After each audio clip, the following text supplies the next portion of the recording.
शालिनी मेघ ने थोड़ा मुस्कुराते हुए कहा, हाँ, young master Reyansh silver moon spirit fox race की एक उत्कृष्ट प्रतिभा है। ऐसा लगता है कि वो great rock spreading wings painting टुकड़ा प्राप्त करने के लिए आश्वस्त है। ये पता चला कि ये व्यक्ति silver moon spirit fox race का फील्ड रेस कल्टिवेटर था। कोई आश्चर्य नहीं कि वो इतना सुंदर था। स्पिरिट फॉक्स रेस के मानव रूप लेने के बाद वे सभी सुंदर पुरुष और सुंदर महिलाएं थी। वे बहुत आकर्षक थे। रेयांश मंद मंद मुस्कुराया और शालिनी मेघ की ओर देखा। उसकी आंखों में एक अगोचर स्वामित्व वाला रूप चमक उठा। वह मुस्कुराया और कहा, यह आसान है। आप दोनों प्रभांशु के मित्र हैं। इस बार हमें जो लाभ मिलेगा उसमें निश्चित रूप से आप दोनों शामिल होंगे। ठीक इसी समय सामने चल रहा प्रवण अचानक रुक गया। उसकी भौहें, जो विलो के पत्तों की तरह थी, धीरे से एक साथ बुनी हुई थी। उसकी अभिव्यक्ति सुखद आश्चर्य और भ्रम में से एक थी। प्रभांशु, क्या गलत है? रेयांश ने झट से आगे बढ़कर पूछा। प्रभांशु ने कुछ अनिश्चितता से कहा, ऐसा लगता है कि मुझे पहले बड़े भाई अर्जुन देव की आभा महसूस हो गई थी। हालांकि पलक झपकते ही वो आभा खुद को छिपा लेती थी। मुझे नहीं पता कि बड़े भाई अर्जुन देव यहां हैं या नहीं। शालिनी मेघ और प्रशांत ने जब अर्जुन देव का नाम सुना तो उनके चेहरे खुशी से खिल उठे। उन्होंने कहा, यह गलत नहीं हो सकता, है ना? ये हुनलुओ शहर है। ये हाउटियन शहर से बहुत दूर है। प्रभांशु ने थोड़ा तिरछी सीसी और मुस्कुराया। ये गलत होना चाहिए। अगर बड़े भाई अर्जुन देव पास में होते तो मैं प्रभांशु को कैसे नहीं देख पाता। बगल में मौजूद रेयांश ने जब प्रभांशु को अर्जुन देव का नाम लेते सुना तो उसके हाव भाव अस्वाभाविक हो गए। उसकी आंखों में ईर्ष्या के भाव थे। रेयांश ने अपना संयम ठीक किया और गर्मजोशी से मुस्कुराया। उन्होंने विषय बदलते हुए कहा, चलो, नीलामी शुरू होने वाली है। अगर हम अभी अंदर नहीं जाते हैं तो हम इसे याद करेंगे। उन चारों ने कुछ ही दूरी पर एक मंडप के नीचे खड़े एक काले कपड़े पहने व्यक्ति को नहीं देखा। वो व्यक्ति वर्तमान में उन्हें फलते फूलते स्वर्ग मंडप के द्वार में प्रवेश करते हुए देख रहा था। आप असाधारण रूप से निर्दयी हैं। अप्रत्याशित रूप से आपने अपनी आभा को छिपाने की पहल की। अभिमा ने अपनी जीभ पर क्लिक करते हुए कहा। इससे पहले जब अर्जुन देव ने पवेलियन से छलांग लगाई तो उन्हें तुरंत एक अजीब कनेक्शन महसूस हुआ। हालांकि हितेश ने उसके और बाई के बीच रक्त अनुबंध मिटा दिया था, लेकिन वे दोनों लंबे समय से साथ थे। उन्होंने जीवन और मृत्यु की कई स्थितियों का अनुभव किया था। कुछ चीजों को सनक में नहीं तोड़ा जा सकता था। उस अजीब एहसास को समझाना मुश्किल था। अर्जुन देव के पास अपनी आभा छिपाने के अलावा कोई विकल्प नहीं था। तभी वह मुश्किल से अर्जुन देव को मूर्ख बनाने में कामयाब हुए। उन्होंने कहा, हमने अभी तक सोहन की समस्या का समाधान नहीं किया है। आयुष भी अच्छे इंसान नहीं है। अगर हम अभी उससे मिलते हैं तो ये उसे और अधिक खतरे में डाल देगा।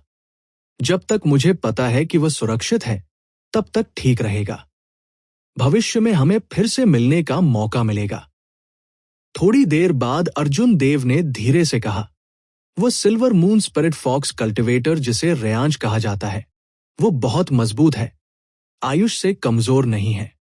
इसके अलावा उसकी उपस्थिति के आधार पर वह एक अच्छा इंसान नहीं है।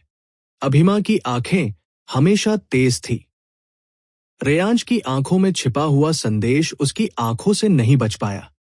स्वाभाविक रूप से अर्जुन देव के लिए इसे न देखना असंभव था।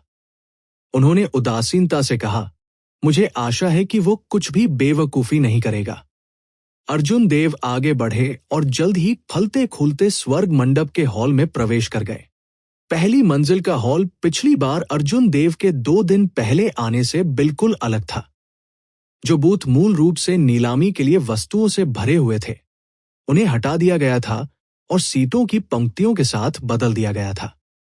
ये शोर था और हॉल आवाजों की एक उबलती हुई कड़ाही थी।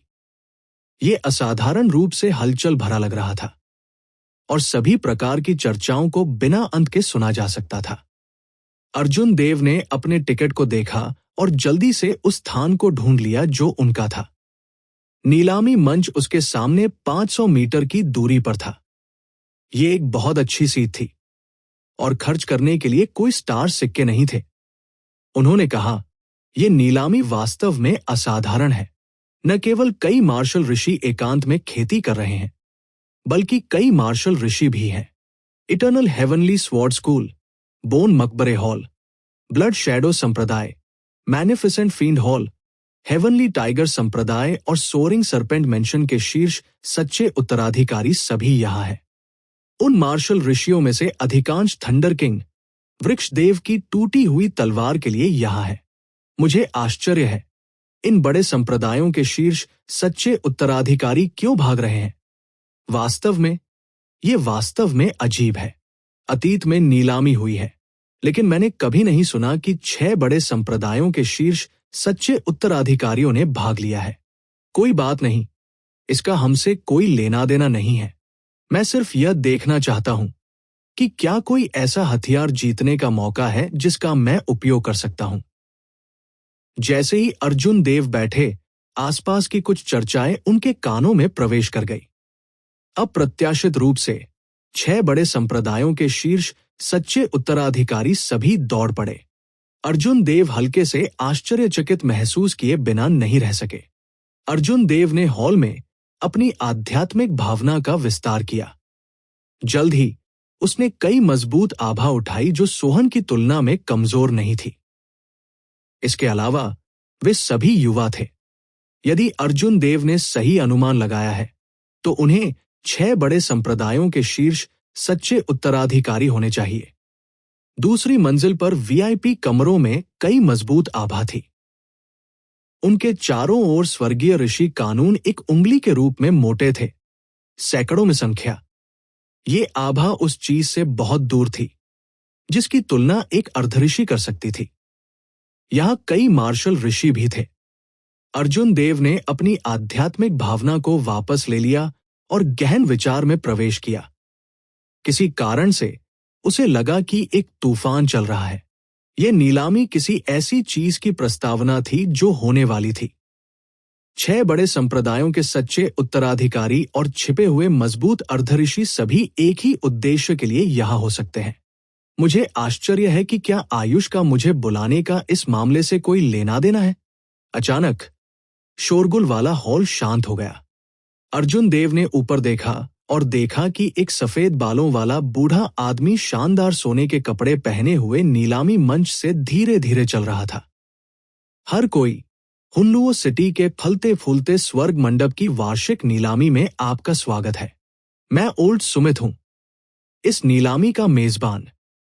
मैं कोई बकवास नहीं बोलूंगा, मैं सीधे पहला आइटम प्रकट करूंगा।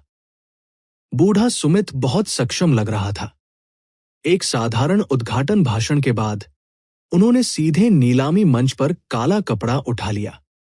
एक उत्तम शिवालय जो तिलचट्टे की तरह दिखता था सबके सामने आया। बूम! ओल्ड सुमित ने लापरवाही से अपना हाथ लहराया और शिवालय में कुछ सर्वोत्कृष्टता डाली। आसपास की आध्यात्मिक ऊर्जा में तीव्र उतार चढ़ाव होने लगा। ईथर ऋषि संगीत शिवालय से आया था। अर्जुन देव की पुतलियां सिकुड़ गई क्योंकि उन्होंने अपनी आध्यात्मिक भावना को अपनी आंखों में भर दिया। जब उसने ध्यान से देखा तो उसने शिवालय के चारों ओर स्वर्गीय ऋषि कानूनों के किस्में खोजी। ये वास्तव में एक ऋषि ग्रेड गुप्त खजाना था जिसने peak superior grade secret treasure को पार कर लिया था। कई अर्धऋषि ऐसी वस्तु को खरीदने में सक्षम नहीं होंगे, भले ही वे अपना सब कुछ बेच दें। अगर वे इसे खरीद भी लेते हैं तो भी वे ऐसे गुप्त खजाने की खपत को बनाए नहीं रख पाएंगे। यहां के किसान कम से कम सुपीरियर ग्रेड मार्शल मोनार्क थे। उनका ज्ञान कोई ऐसा नहीं था जिसकी तुलना आम लोग कर सके। जल्द ही उन्होंने इस गुप्त खजाने की उत्पत्ति को पहचान लिया। अप्रत्याशित रूप से ये एक ऋषि ग्रेड गुप्त खजाना है। ये पहला आइटम वास्तव में ईर्ष्यापूर्ण है। पगोडा प्रकार के गुप्त खजाने आम तौर पर रक्षात्मक होते हैं। अगर मैं इसे प्राप्त कर सकता हूं तो मैं एक मार्शल ऋषि से खुद को बचाने में सक्षम हो जाऊंगा। मूर्ख, ये उल्लेख नहीं करने के लिए कि आप इसे वहन कर सकते हैं या नहीं। आपने किसी भी स्वर्गीय ऋषि कानून को नहीं समझा है। आपके लिए ऐसे गुप्त खजाने की ताकत को बाहर लाना मुश्किल होगा। आप मुश्किल से इसे एक बार सक्रिय कर पाएंगे। है, मुझे पता है, लेकिन मैं इसे लापरवाही से कह रहा था। ये ऋषि ग्रेड गुप्त खजाना निश्चित रूप से उन प्रमुख पात्रों और 6 प्रमुख गुटों के सच्चे उत्तराधिकारियों के लिए तैयार किया गया है। हम केवल इसे देख सकते हैं। एक ऋषि ग्रेड गुप्त खजाने ने तुरंत पूरे नीलामी हॉल के माहौल को हिला दिया। बूढ़ा किन मंद मंद मुस्कुराया। वह प्रभाव से बहुत संतुष्ट था, जैसा कि आप सभी ने उम्मीद की थी।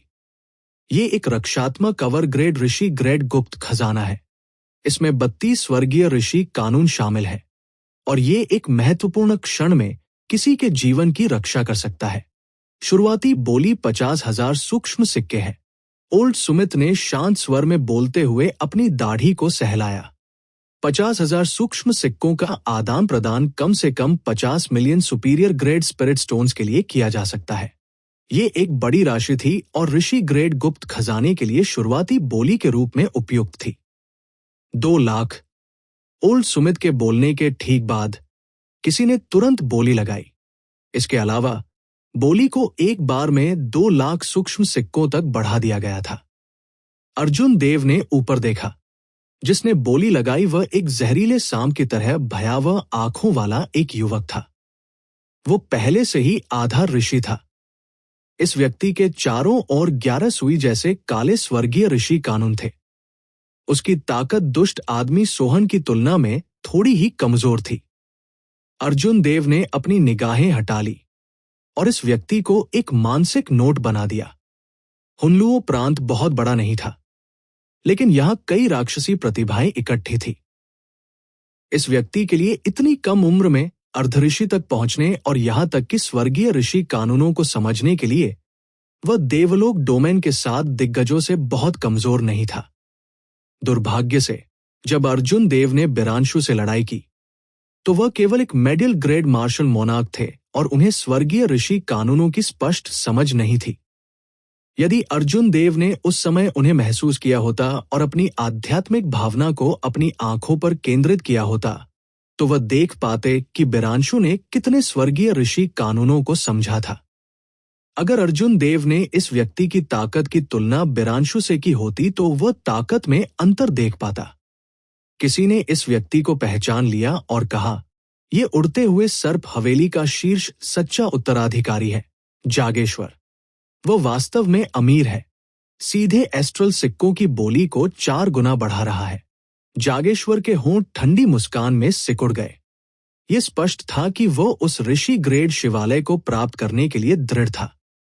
जैसे ही उसने अपना मुंह खोला, उसने ज्यादातर लोगों को चौंका दिया। इससे कई लोगों के दिलों में इच्छा की लपटें तुरंत बुझ गई।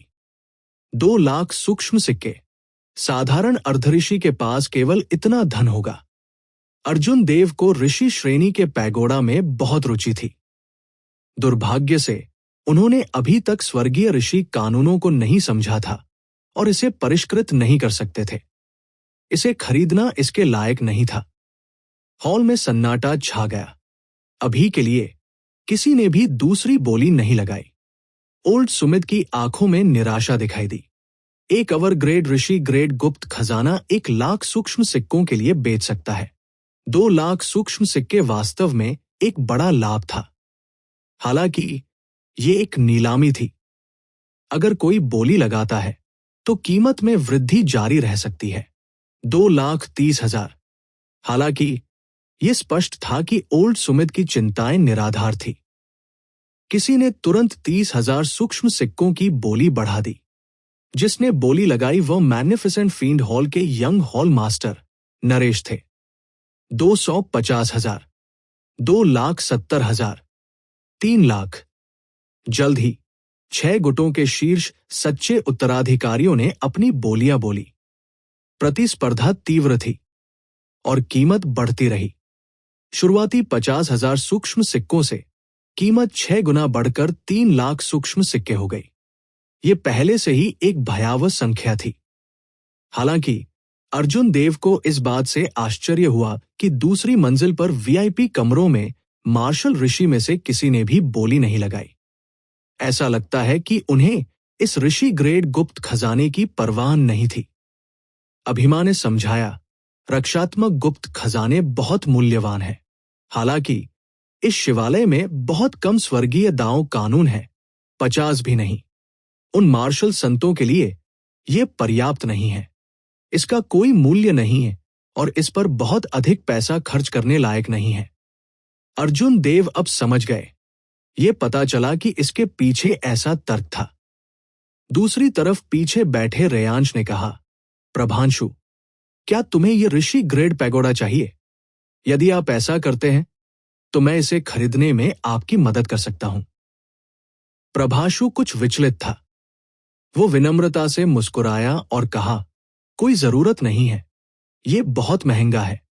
प्रेंसु को इतनी सीधे सीधे अस्वीकार करते देख रेयांश शर्मिंदा होकर मुस्कुराया। उसके सुंदर चेहरे पर कुछ शर्मिंदगी दिखाई दे रही थी। आखिरकार यह ऋषि ग्रेड शिवालय 3,50,000 सूक्ष्म सिक्कों की कीमत पर पहुंच गया। अप्रत्याशित रूप से इटर्नल हेवनली स्वॉर्ड स्कूल के आयुष ने इसे जीत लिया। आयुष को ऋषि ग्रेड पैगोडा प्राप्त करने के बाद उसने एक अहंकारी अभिव्यक्ति प्रकट की। फिर उन्होंने जागेश्वर को दिखावा करने का इशारा किया, जिससे दूसरे पक्ष को इतना गुस्सा आया कि उन्होंने अपने दांत पीस लिए। सफलतापूर्वक एक अच्छी शुरुआत प्राप्त करने के बाद ओल्ड सुमित का मूड बहुत अच्छा था। उन्होंने तुरंत दूसरी नीलामी वस्तु का खुलासा किया। ये एक स्वर्ग रैंक वाली भाला कला थी। किसी भी मार्शल सम्राट के लिए एक स्वर्ग रैंक वाली मार्शल तकनीक एक तुरुप का पत्ता था। कोई भी बहुत अधिक ट्रम्प कार होने के बारे में शिकायत नहीं करेगा। इसके अलावा कुछ किसान थे जो घटनास्थल पर भाले का इस्तेमाल करते थे। एक गहन बोली युद्ध के बाद भाले को बहुत अधिक कीमत पर बेचा गया था। इसके बाद नीलाम किए गए कई खजाने दुर्लभ वस्तुएं थी। बेशक कुछ आइटम ऐसे भी थे जो बहुत मूल्यवान नहीं थे, जिन्हें बिना बिके छोड़ दिया गया था। ऐसा कोई खजाना नहीं था जो अर्जुन देव को उत्तेजित कर सके, इसलिए उन्होंने कोई कदम नहीं उठाया। हालांकि उन्होंने इसे एक आंख खोलने वाले के रूप में माना, इसलिए ये उबाऊ नहीं था। नीलामी के लिए अगला आइटम एक गोली का फॉर्मूला है। गोली सूत्र ब्रेकिंग सेज पिल की शोधन विधि को रिकॉर्ड करता है। बेशक मेरा मानना है कि आप सभी जानते हैं कि इस औषधीय गोली की शोधन विधि एक अमर दांव कीमिया है। ये वर्तमान शोधन विधियों से बिल्कुल अलग है। शुरुआती बोली 10,000 सूक्ष्म सिक्के हैं। जब अर्जुन देव ने ओल्ड सुमित की आवाज सुनी तो वह जाग उठे। जिस चीज का वह इंतजार कर रहा था वो आखिरकार आ गया था। हाँ, मुझे आश्चर्य है कि किस बदकिस्मत अल्केमिस्ट को धोखा दिया गया और इस कीमिया रेसिपी को सस्ते में बेच दिया। कितना दुर्भाग्यपूर्ण। यदि वो वास्तव में ब्रेकिंग सेज पिल को परिष्कृत कर सकता है तो इस कीमिया रेसिपी का मूल्य 10 या 20 गुना अधिक होगा। पीठ ने कहा, यह सब कहने का क्या मतलब है?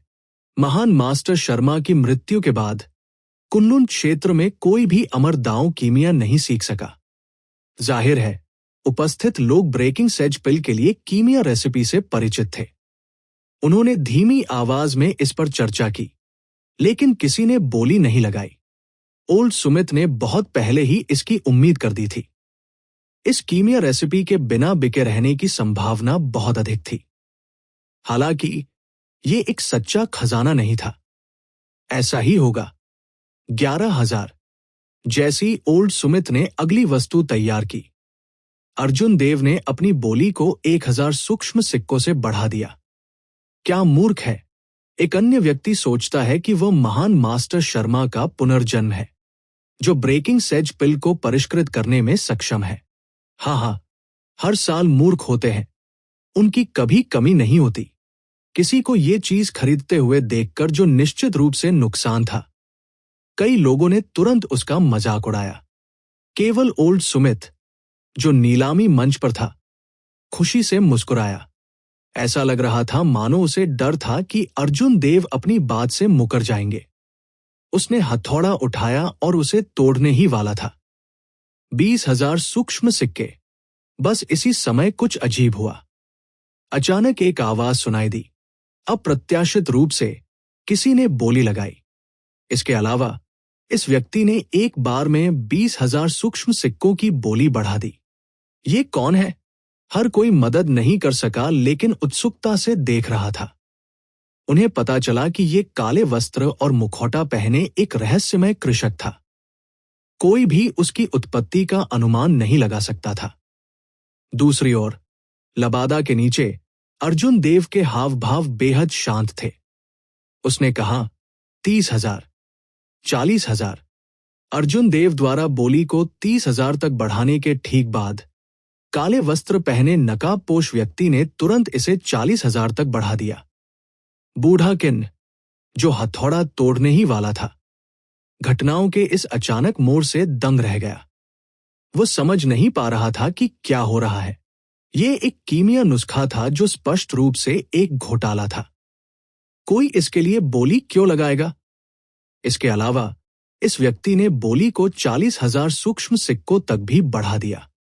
अर्जुन देव को ब्रेकिंग सेज पिल के लिए कीमिया नुस्खा प्राप्त करना पड़ा। दूसरों को किसी अमर कीमिया को नहीं पता हो सकता है, लेकिन अर्जुन देव एक अपवाद थे। दूसरों की नजर में कचरा अर्जुन देव की नजर में एक परम खजाना था। वह इसे बिल्कुल जाने नहीं दे सकता था। अर्जुन देव, जिनका चेहरा ज्यादातर उनके फन की छाया से ढका हुआ था, ने फिर से अपना मुंह खोला। 50,000, 60,000, 70,000, 80,000, 90,000। हर बार जब अर्जुन देव ने बोली 10,000 बढ़ाई, तो रहस्यमय नकाबपोश व्यक्ति बोली को 10,000 और बढ़ाने में संकोच नहीं करता था, जैसे कि उसे यकीन था कि वह जीत जाएगा। ये बार बार दोहराया गया। जब बोली 2 लाख सूक्ष्म सिक्कों तक पहुंच गई, तब भी उन दोनों ने रुकने के कोई संकेत नहीं दिखाए। नीलामी हॉल में मूल रूप से विभिन्न आवाजों के साथ मिश्रित उपहास धीरे धीरे बंद हो गया। हर कोई एक अजीब सन्नाटा में डूब गया।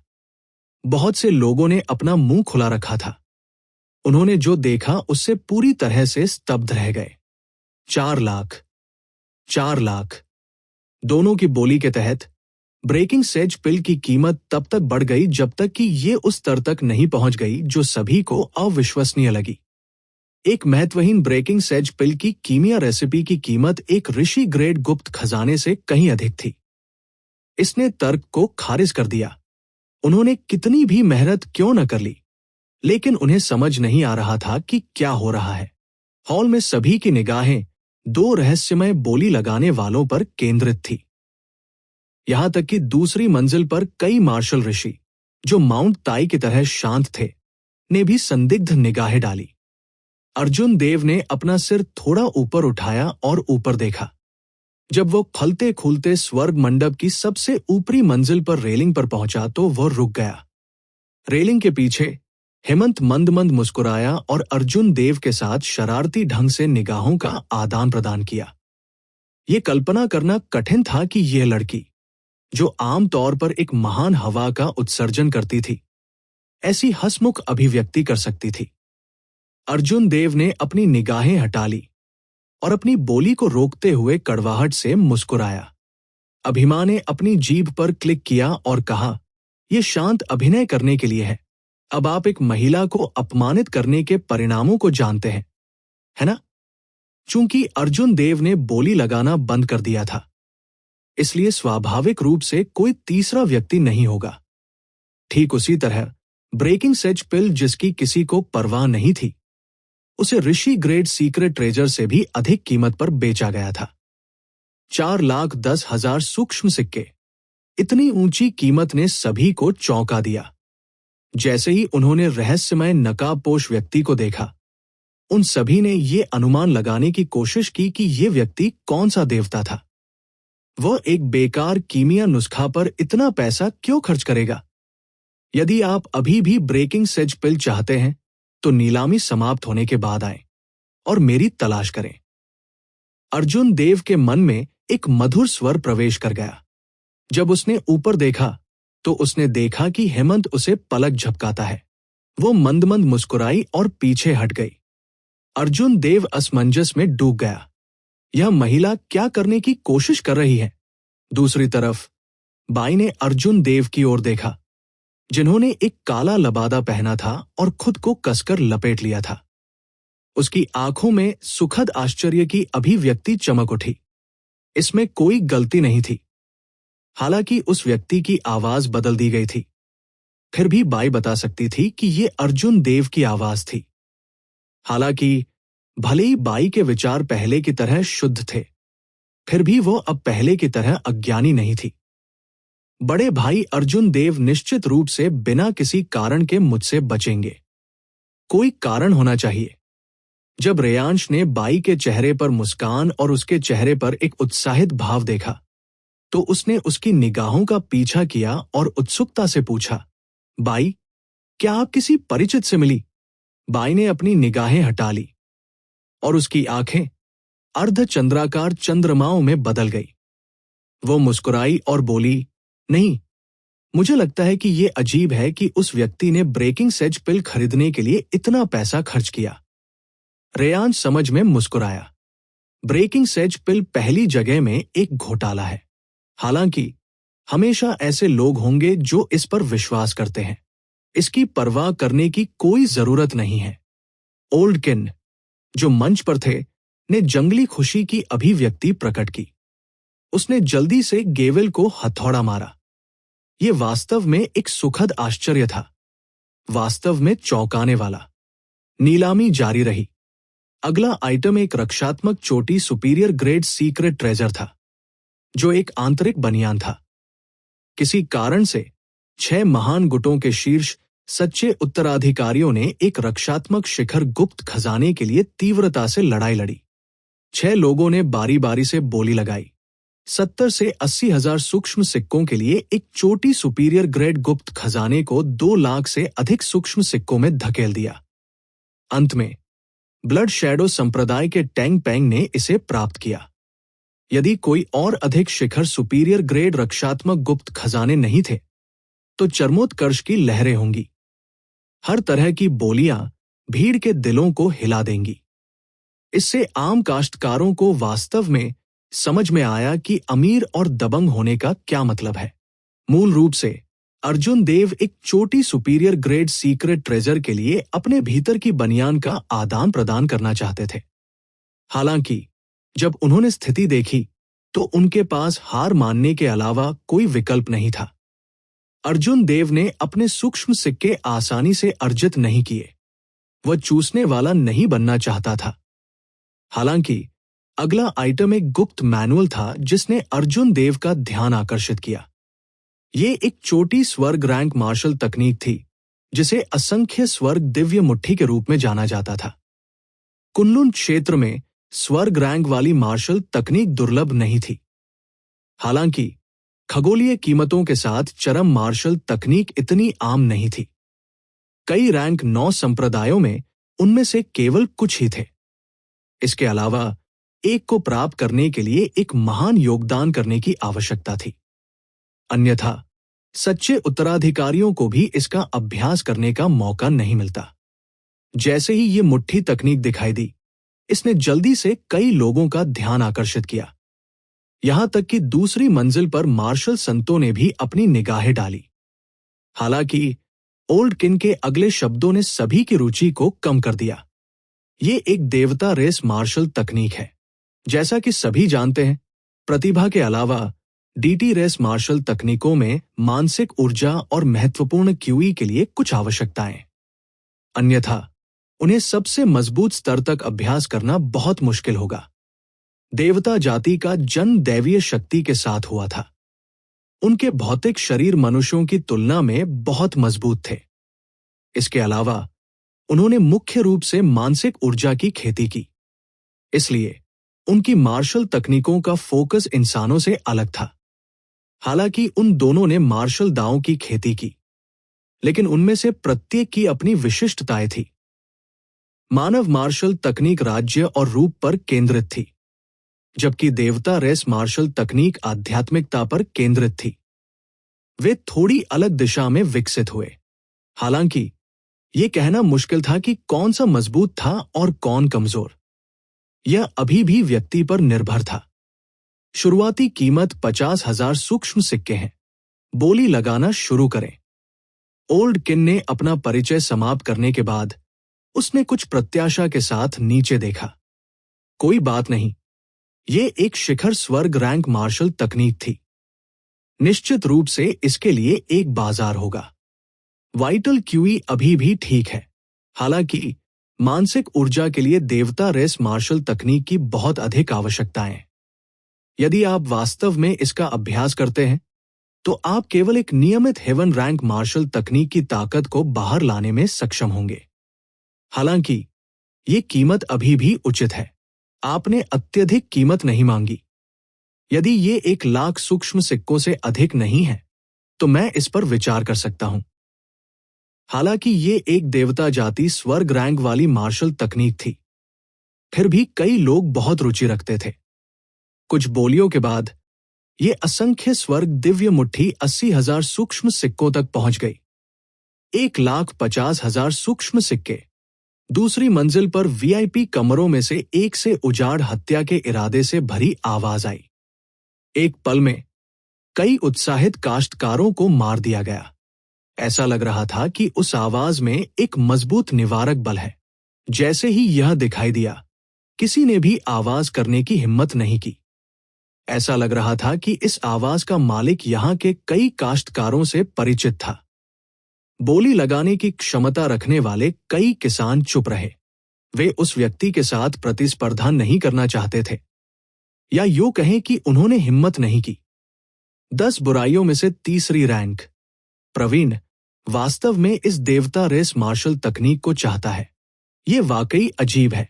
उनकी प्रसिद्ध घाघ तकनीक पहले से ही एक शिखर स्वर्ग रैंक मार्शल तकनीक है। कौन जानता है, इन प्रमुख पात्रों के विचारों का अनुमान लगाना असंभव है। आसपास के वातावरण में हल्की चर्चा छिड़ गई। ये पता चला कि जिस व्यक्ति ने बोली लगाई वो हुनलुओ शहर का कुख्यात प्रवीण था। दूसरे उसके साथ शामिल नहीं होना चाहते थे, इसलिए उन्होंने बोली लगाना छोड़ दिया। हालांकि मेरी ड्रैगन क्लॉ फिस्ट मुश्किल से पर्याप्त है, लेकिन ये अब मेरी प्रहती के साथ नहीं रह सकती है। जब मैं सोहन के साथ लड़ा था, अगर मेरे पास और भी अधिक शक्तिशाली मुट्ठी तकनीक होती तो मुझे अपने प्रतिद्वंदी को डराने के लिए योजनाओं का उपयोग करने की आवश्यकता नहीं होती। मैं उसे रहने में सक्षम होता। ये असंख्य स्वर्ग दिव्य मुट्ठी ऐसी है जैसे ये मेरे लिए दर्जी थी। मेरी वाइटल क्यूई और मानसिक ऊर्जा आम लोगों की तुलना में कहीं अधिक मजबूत है। मैं निश्चित रूप से इस मार्शल तकनीक को चरम पर पहुंचा सकता हूं। अर्जुन देव ने कुछ देर सोचा और जल्दी से फैसला कर लिया। उन्होंने कहा, 2,00,000 सूक्ष्म सिक्के। पूरा अखाड़ा खामोश था। अनगिनत निगाहें अर्जुन देव की ओर मुड़ गई। क्या ये आदमी नहीं जानता था कि वो किसके साथ लड़ रहा है? वो हुनलुओ सिटी के 10 ग्रेट एविल्डर्स में से तीसरे स्थान पर था, जो एक वास्तविक मार्शल सेज विशेषज्ञ था। वह निश्चित रूप से हुनलुओ शहर में एक प्रमुख पात्र था। 6 महान प्रणाली आवंटित संप्रदायों के सच्चे शिष्य भी बहुत उत्सुक थे। उन्होंने अर्जुन देव पर अपनी निगाहें जमा ली। ये पता लगाना चाहते थे कि ये व्यक्ति कौन था। अर्जुन देव के पास कौन सा तुरुप का पत्ता था जो एक मार्शल ऋषि के धीले कल्टिवेटर को नाराज करने की हिम्मत कर सके। हालांकि वे सभी बिना किसी अपवाद के निराश थे। अर्जुन देव की दिव्य भावना ने उनके चारों ओर एक अदृश्य अवरोध पैदा किया, जो बाहर आने वाली सभी मानसिक शक्ति को अवरुद्ध कर दिया। हाँ, छोटे साथी, तुम अच्छे हो। मैं इस देवता रेस मार्शल तकनीक को सुरक्षित रखने के लिए आपके पास छोड़ दूंगा। उसके मन में एक भयावह हंसी सुनाई दी। प्रवीण ने नीलामी छोड़ दी थी। ऐसा लग रहा था जैसे वह मारने और लूटने की योजना बना रहा हो। ये समझ में आया, ढीले काश्तकार हमेशा से ऐसे ही रहे हैं। इसके अलावा उन्हें टूटी हुई शहतूत तलवार के लिए पर्याप्त सूक्ष्म सिक्कों को बचाने की आवश्यकता थी। वे इस देवता रेस मार्शल तकनीक पर बहुत अधिक खर्च नहीं करेंगे। अर्जुन देव ने इस शख्स की धमकी को नजरअंदाज कर दिया। असंख्य स्वर्ग दिव्य मुट्ठी उसके लिए बहुत उपयोगी थी। उसे इसे प्राप्त करना था। कोई फर्क नहीं पड़ता कि वह कौन था, उसे इसके लिए लड़ना पड़ा। नीलामी का ग्रैंड फिनाले शुरू होने वाला था। हालांकि अर्जुन देव बने रहने के मूड में नहीं थे। एक मार्शल ऋषि को नाराज करने के बाद जल्दी निकलना सबसे अच्छा था। हलचल भरी नीलामी का फायदा उठाते हुए अर्जुन देव चुपचाप हॉल से बाहर निकल गए। वह पीछे गया और 2 लाख सूक्ष्म सिक्कों का भुगतान किया। असंख्य स्वर्ग दिव्य मुट्ठी प्राप्त की। असंख्य स्वर्ग दिव्य मुट्ठी का कवर और कागज सभी सुनहरे थे। जब अर्जुन देव ने उसे अपने हाथ में पकड़ा तो उसे बहुत भारी लगा। उसमें से एक दिव्य आभा खेल गई। अर्जुन देव ने लापरवाही से कुछ पन्ने पलट दिए। तुरंत उसने महसूस किया कि उसकी मानसिक ऊर्जा एक उफनती नदी की तरह बाहर निकल रही है। पन्नों से लगातार सुनहरी रोशनी निकलती रही। जैसे जैसे प्रकाश टिमटिमाता गया, दिव्य आभा और भी विशाल होती गई। अर्जुन देव की आंखों के सामने देवताओं के लड़ने और हत्या के दृश्य दिखाई दिए। वे दूर के मिथक और महाकाव्य थे, शानदार और असीमित। अर्जुन देव ने पा ध्वनि के साथ पुस्तक को बंद कर दिया। हालांकि वह थका हुआ दिखाई दे रहा था, लेकिन उसकी आंखों में खुशी का भाव चमक उठा। दूसरों के लिए असंख्य स्वर्ग दिव्य मुट्ठी का उपयोग केवल एक साधारण स्वर्ग रैंक मार्शल तकनीक के रूप में किया जा सकता है। हालांकि अर्जुन देव के लिए यह एक वास्तविक शिखर हेवन रैंक मार्शल तकनीक थी। युवा मास्टर अर्जुन, आदरणीय लांबा आपको एक सभा के लिए आमंत्रित करते हैं। हॉल में बैठे नौकर ने अर्जुन देव से आदरपूर्वक कहा। अर्जुन देव ने बहुत पहले से ही इसकी उम्मीद की थी। उसने असंख्य स्वर्ग दिव्य मुट्ठी वापस ले ली और मुस्कुराया। रास्ता दिखाओ। फलते फूलते हेवन पवेलियन की सबसे ऊपरी मंजिल के सबसे शानदार कमरे में अर्जुन देव ने हेमंत को ब्रेकिंग सेज पिल की कीमिया रेसिपी के साथ खिलवाड़ करते हुए देखा। अर्जुन देव समारोह में खड़े नहीं हुए। वह हेमंत के सामने बैठ गया और मेज पर एक कप बढ़िया शराब डाली। हाँ, युवा मास्टर अर्जुन का साहस वास्तव में सराहनीय है। एक कूड़ेदान जैसी ब्रेकिंग सेज पिल वास्तव में 4 लाख सूक्ष्म सिक्कों में बिकी। हेमंत को कीमिया की एक मोटी समझ थी। हालांकि जब उसने ब्रेकिंग सेज पिल के लिए कीमिया नुस्खा देखा तो वह भ्रमित महसूस कर रही थी। तरल निकालने, गोली को संघनित करने और उसे ढालने की विधि जो वह जानती थी उससे बिल्कुल अलग थी। अब वो कुछ उत्सुक भी महसूस कर रही थी। क्या अर्जुन देव ने वास्तव में अमरदाओं की कीमिया पद्धति को समझा था? वो अन्य कीमियागरों की तरह नहीं था जो केवल अपने क्षितिज को व्यापक बनाने के लिए इस कीमिया नुस्खा का उपयोग करना चाहते थे। हालांकि यह विचार केवल एक पल के लिए ही चला। कुनलुन क्षेत्र के लंबे इतिहास में कीमिया में अनगिनत प्रतिभाएं थी।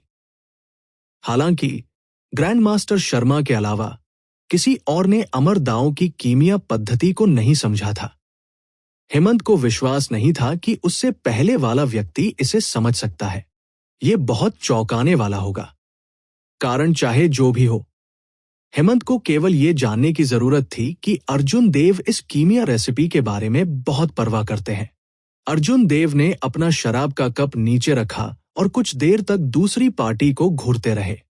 फिर वो मुस्कुराया और कहा, आप वास्तव में एक दिलचस्प व्यक्ति हैं। 2 दिन पहले आपने मुझे बताया था कि इस कीमिया रेसिपी का आधार मूल्य पहले से ही बहुत अधिक था। 2 दिन बाद आपने इसे खरीदने के लिए 4,10,000 सूक्ष्म सिक्के खर्च किए। उस समय कीमिया रेसिपी का बेस प्राइस 30,000 एस्ट्रल कॉइन था। यदि अर्जुन देव इसे पहले से खरीदना चाहते तो उन्हें 30,000 सूक्ष्म सिक्के खर्च करने पड़ते।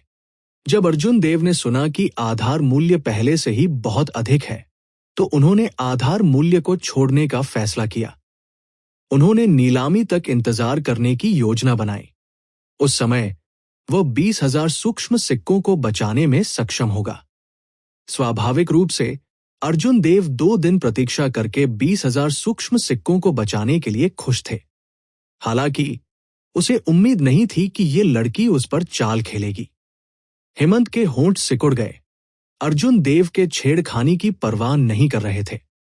उसने कहा, चूंकि आप मुझसे बहुत कुछ छिपाना पसंद करते हैं, इसलिए मैं केवल कुछ अपरंपरागत तरीकों का उपयोग कर सकती हूं। मैं पीछा करने के लिए कटौती करूंगा। मुझे कुछ करने के लिए आपकी मदद करने की आवश्यकता है। यह हो जाने के बाद मैं न केवल आपको ये कीमिया नुस्खा मुफ्त में दूंगा, बल्कि मैं आपको 4 लाख सूक्ष्म सिक्के भी दूंगा। अर्जुन देव ने अपनी भौहें उठाई और गहरी सोच में प्रवेश किया। आज की नीलामी के दौरान 6 प्रमुख संप्रदायों के शीर्ष सच्चे उत्तराधिकारियों ने रक्षात्मक सुपीरियर ग्रेड गुप्त खजाने पर लड़ाई लड़ी। उन्होंने जो कीमत खर्च की वह सामान्य से दोगुनी से भी अधिक थी। अगर कुछ जरूरी बात नहीं होती तो वे इतने उदार नहीं होते। केवल पर्याप्त रूप से बड़ा लाभ ही लोगों के इस समूह को भुगतान कर सकता है।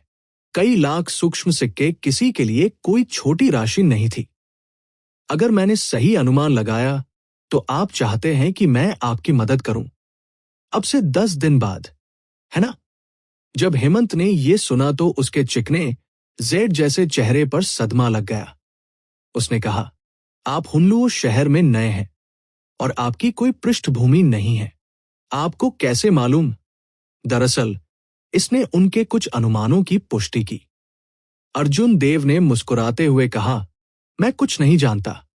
हालांकि मेरे पास 10 दिनों में समय नहीं होगा। मैंने पहले ही इटर्नल हेवनली स्वॉर्ड स्कूल के आयुष से वादा किया था कि मैं उसकी मदद करूंगा।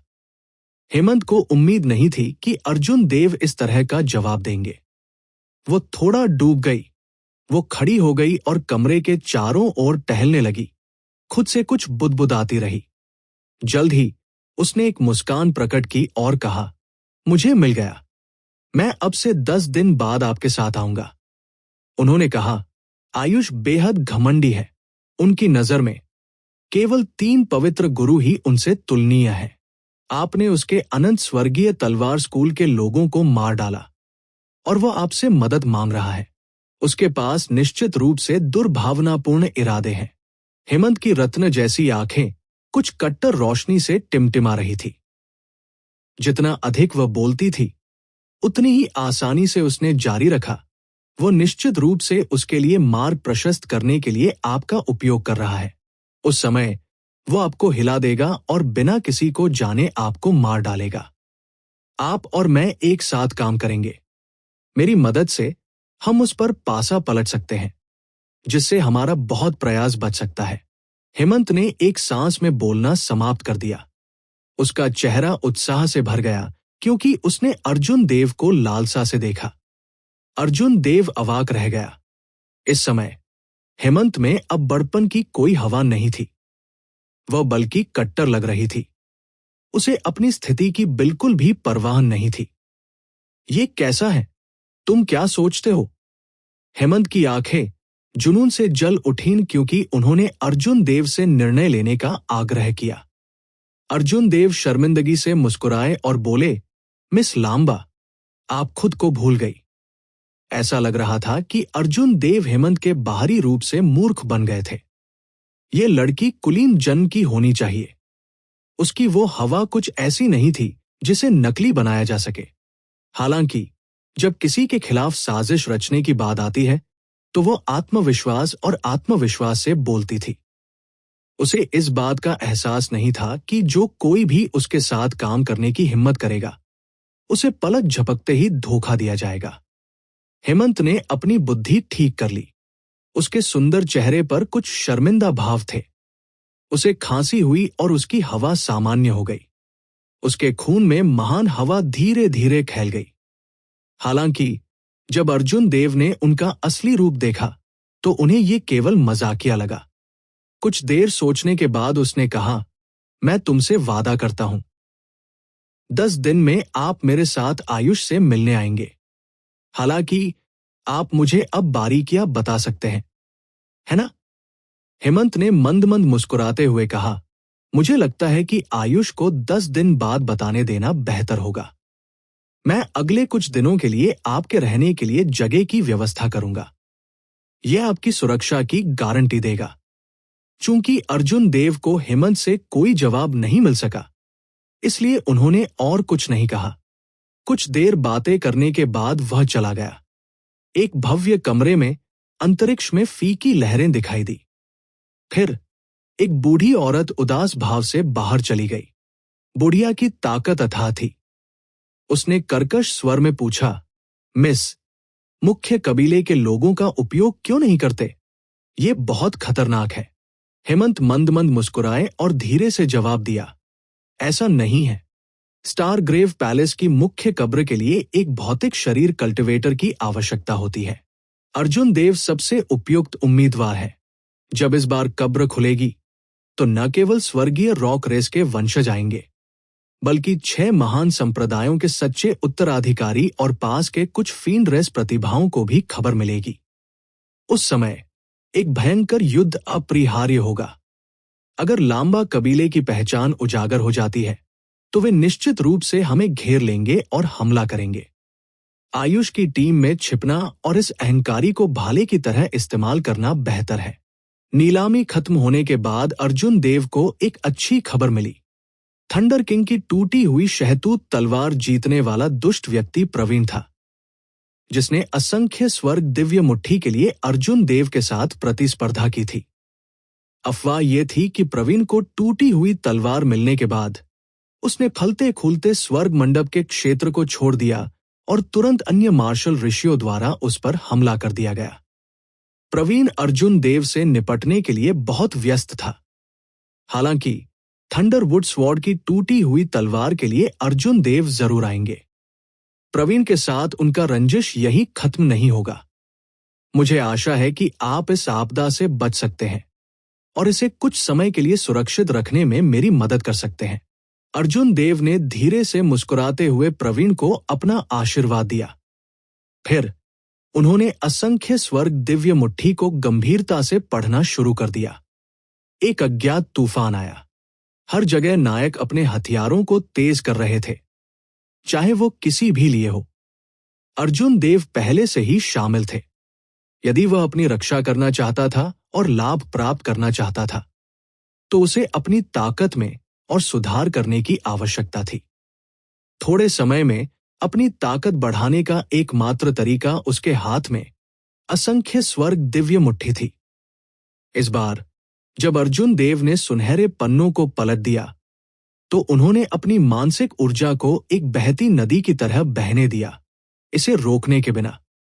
जैसे ही अर्जुन देव ने अपनी मानसिक ऊर्जा का संचार किया, पन्नों ने एक उज्ज्वल चमकदार सुनहरी रोशनी दी।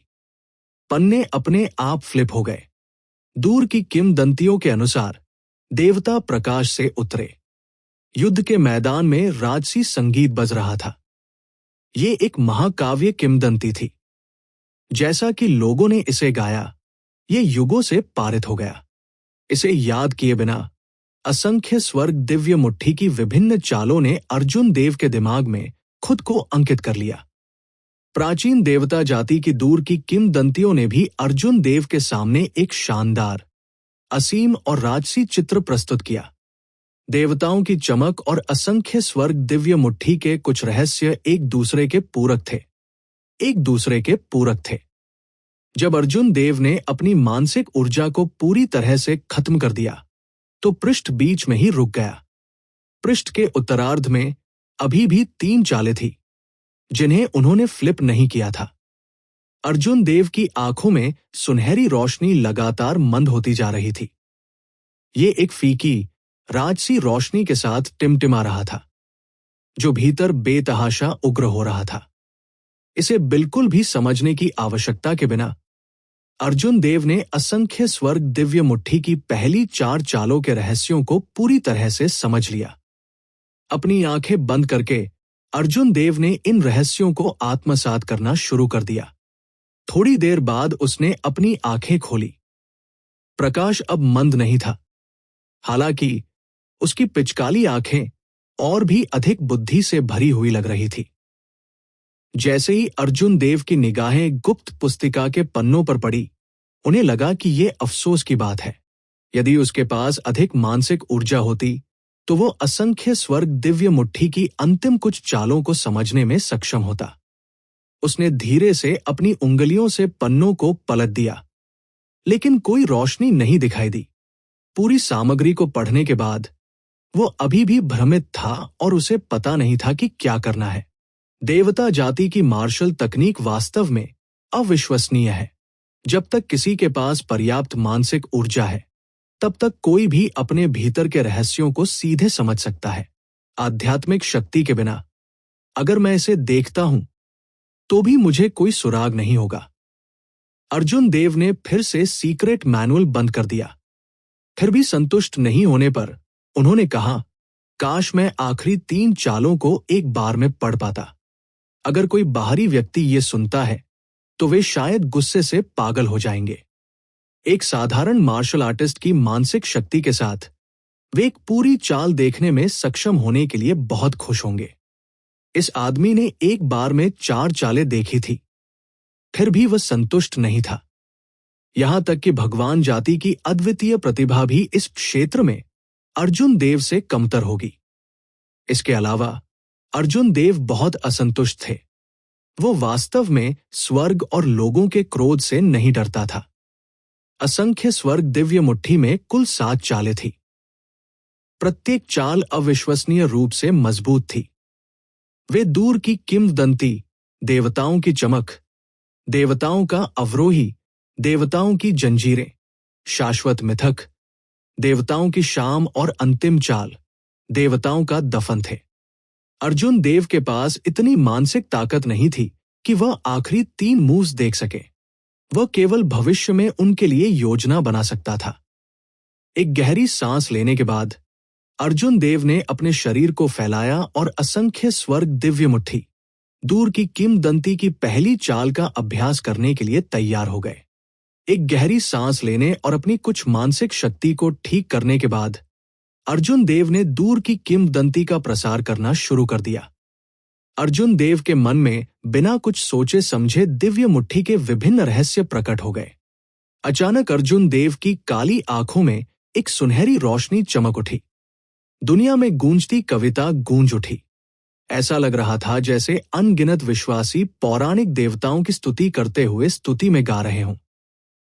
कविता पवित्र और गुंजयमान थी, जो लगातार बहती रही। जब वे एक साथ विलीन हो गए तो ये सितारों और समय की नदी को पार करते हुए दूसरी तरफ पहुंच गया। अर्जुन देव की आंखों में सुनहरी रोशनी सघन हो गई। उसका पूरा शरीर रोशनी से ढका हुआ था। उनकी महत्वपूर्ण क्यूई, वास्तविक सार ऊर्जा और मानसिक ऊर्जा तेजी से खत्म हो गई। अस्पष्ट रूप से अर्जुन देव को स्वर्गीय राज्य में देवताओं की गहरी निगाहों को महसूस करने के लिए दूसरी तरफ से बहुत दूर, वह एक दूर की किंवदंती थी। इस समय अर्जुन देव ने इसे व्यक्तिगत रूप से महसूस किया। ऊर्जा ने समय और स्थान और दूसरी तरफ के बीच की दूरी को पार कर लिया, उसके शरीर में डाल दिया। अर्जुन देव ने हवा में उछलाकर मुक्का मारा। उसकी मुट्ठी सीटी बजाई और उसने जो आवाज दी वह पवित्र गीत के साथ ओवरलैप हो गई।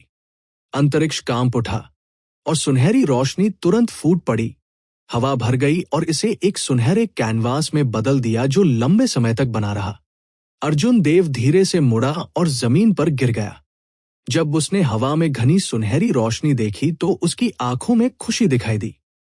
उस पहले के पंच में अर्जुन देव की मानसिक ऊर्जा, महत्वपूर्ण क्यूई और वास्तविक सार ऊर्जा वास्तव में एक साथ विलीन हो गए, जिससे एक नई ऊर्जा का निर्माण हुआ। अगर कोई पहले उसके सामने खड़ा होता तो उसकी मुट्ठी से निकलने वाली रोशनी उस व्यक्ति को धूल में बदलने के लिए काफी होती। अर्जुन देव आराम करने के लिए नहीं रुके। उन्होंने असंख्य स्वर्ग दिव्य मुट्ठी की दूसरी चाल का अभ्यास करना जारी रखा। दूर की किंवदंती, दूसरे पक्ष के देवता, मैं अपने दिल में प्रार्थना करता हूं, देवताओं से प्रार्थना करता हूं कि वे इस दुनिया के असीम अंधेरे और पाप को धोने के लिए अपनी चमक भेजे। अंतरिक्ष और समय के दूसरी तरफ अर्जुन देव ने पहले जो कई निगाहें महसूस की थी, वे सभी उस पर केंद्रित थी। सनसनाहट, सनसनाहट। तुरंत विशाल और राजसी ऊर्जा ले जाने वाली सुनहरी रोशनी की किरणें असीम स्थान और समय को पार कर गई। हजारों किलोमीटर तक शून्य को तोड़ते हुए अर्जुन देव के शरीर पर इकट्ठा हो गई। अर्जुन देव के शरीर पर सुनहरी रोशनी फीकी नहीं पड़ी। उसके बाल हवा में लहरा रहे थे। प्रकाश के सुनहरे कण बिखेर रहे थे। जैसे ही प्रकाश उतरा, अर्जुन देव ने तुरंत हमला कर दिया। शून्य को फिर से मुक्का मारा। बूम! चुपचाप। सुनहरी रोशनी अर्जुन देव की मुट्ठी के साथ बहती रही और प्रकाश का एक विशाल और चमकदार स्तंभ बन गया। फिर ये एक सुनहरा मार्ग खोलते हुए आगे बढ़ गया। हर जगह प्रकाश का स्तंभ गुजरा। सभी बाधाएं धूल में बदल गई। ये देवताओं की तेज थी। देवता उतरते हैं। असंख्य स्वर्ग दिव्य मुट्ठी की तीसरी चाल के लिए आकाश में एक सुनहरी आकृति दिखाई दी। इसने आकाश की बाधा को तोड़ दिया और असीम बादलों को बिखेर दिया। फिर ये होश के साथ अर्जुन देव के शरीर पर गिरा। तुरंत ही अर्जुन देव की आभा बढ़ गई। जैसे ही उसके कपड़े लहराते थे, ऐसा लग रहा था कि सब कुछ उसके सामने झुक गया है। जब वह चलता था तो आकाश और पृथ्वी कांप उठी। अर्जुन देव के शरीर में ऊर्जा बिना किसी कारण के बढ़ गई। देवताओं अवरोही का वही प्रभाव लग रहा था जो स्ट्रेंथ कैरेक्टर 8 की युद्ध कौशल में 33 गुना वृद्धि थी। दोनों तुरंत किसी के युद्ध कौशल को बढ़ा सकते हैं। अंतर यह था कि स्ट्रेंथ कैरेक्टर 8 अधिक अत्याचारी था। सीधे तौर पर किसी के युद्ध कौशल को 33 गुना बढ़ा देता था।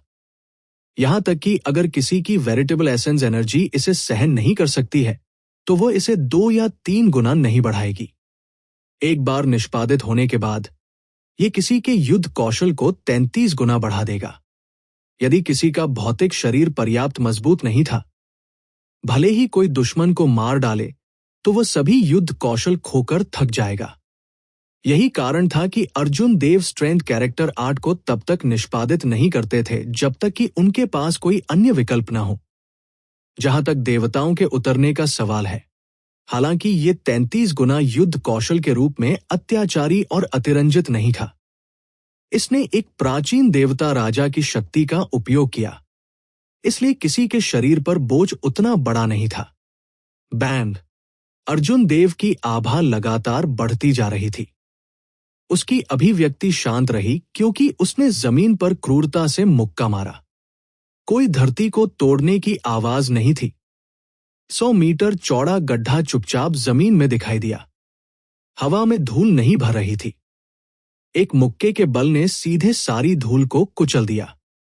अर्जुन देव ने अपनी मुट्ठी वापस ले ली और एक दिव्य प्रकाश तुरंत उनके शरीर से बाहर निकल गया, जो उल्का की तरह आकाश में गोली मार रहा था। अर्जुन देव की आभा कम हो गई और मूल रूप से विशाल और असीम ऊर्जा तुरंत बिखर गई। एक पंच का बल लगभग 10 गुना युद्ध कौशल ला सकता है। यह स्ट्रेंथ कैरेक्टर 8 से बहुत कम है। हालांकि यह अब मेरे लिए अधिक उपयोगी है। अर्जुन देव ने जमीन में गहरे गड्ढे को देखते हुए शांति से विश्लेषण किया। उसकी आंखों में एक निर्दयी नजर चमक उठी और उसने कहा, इस मुक्के से मैं सोहन को हरा सकता हूं, जिसके पास उसकी वेरिटेबल एसेंस एनर्जी का केवल 1/3 हिस्सा बचा है। असंख्य स्वर्ग दिव्य मुट्ठी ने बहुत अधिक वास्तविक सार ऊर्जा को समाप्त नहीं किया। यह महत्वपूर्ण क्यूई और मानसिक ऊर्जा पर निर्भर था। अर्जुन देव की चेतना के सागर में मानसिक ऊर्जा में अभी भी 10 लाख किलोग्राम से अधिक बल था। हालांकि उन्होंने इसे पर्याप्त रूप से विकसित नहीं किया था। मानसिक ऊर्जा का उल्लेख नहीं करने के लिए केवल वाइटल क्यूई अकेले पहले से ही 1 मिलियन किलोग्राम बल लगा सकता है। हालांकि अर्जुन देव ने अभी भी सुपीरियर ग्रेड अर्थ रैंड ड्रैगन क्लॉ फिस्ट का इस्तेमाल किया, जो अब उनकी प्रहति के साथ नहीं रह सकता था। आज असंख्य स्वर्ग दिव्य मुट्ठी ने अर्जुन देव के शरीर में 2 महान खजानों का अपनी पूरी क्षमता से उपयोग किया। अपनी टकटकी हटाकर अर्जुन देव ने शांति से सामने की ओर देखा और असंख्य स्वर्ग दिव्य मुट्ठी की चौथी चाल को प्रसारित किया। जैसे ही उन्होंने अपनी मानसिक ऊर्जा को प्रसारित किया, उनकी मानसिक ऊर्जा और महत्वपूर्ण क्यूई समाप्त हो गई। अर्जुन देव के पीछे कहीं से भी 99 सोने की जंजीरें दिखाई दी। सुनहरी जंजीरों पर दिव्य लिपियां बहती थी। जैसे ही वे घूमते थे, वे लंबे ड्रैगन की तरह दिखते थे। जैसे ही वे आगे बढ़ते थे, एक जबरदस्त आभा ले जाते थे। वे एक विशाल सेना की तरह थे, विशाल और शक्तिशाली। अर्जुन देव के एक विचार के साथ 99 सोने की जंजीरें हवा में गायब हो गई, पीछे कोई निशान नहीं छोड़ा। दिव्य जंजीरों का सबसे बड़ा उपयोग सीलिंग के लिए था। एक मजबूत लक्ष्य के बिना, वास्तविक युद्ध के बिना अपनी ताकत का परीक्षण करना कठिन होगा। चौथी चाल को अंजाम देने के बाद अर्जुन देव क्रॉसलेग बैठ गए और समझने के लिए अपनी आंखें बंद कर ली। आखिरकार कुछ रहस्य थे जो वो अपने दिल में जानता था। हालांकि केवल उन्हें अमल में लाकर ही वो उन्हें वास्तव में समझ सकता था। काफी देर बाद अर्जुन देव ने अपनी आंखें खोली। उसकी काली आंखें साफ थी। उसने गहरी सोच में प्रवेश किया। असंख्य स्वर्ग दिव्य मुट्ठी में अभी भी कुछ कमी होनी चाहिए। हालांकि वो ये पता नहीं लगा सका कि वास्तव में ये क्या था। अर्जुन देव की समझ के आधार पर इस मुट्ठी तकनीक की शक्ति इससे कहीं आगे होनी चाहिए। भविष्य में जब वह मार्शल सेज के लिए आगे बढ़े तो वो और भी आगे देखने में सक्षम हो सकता है।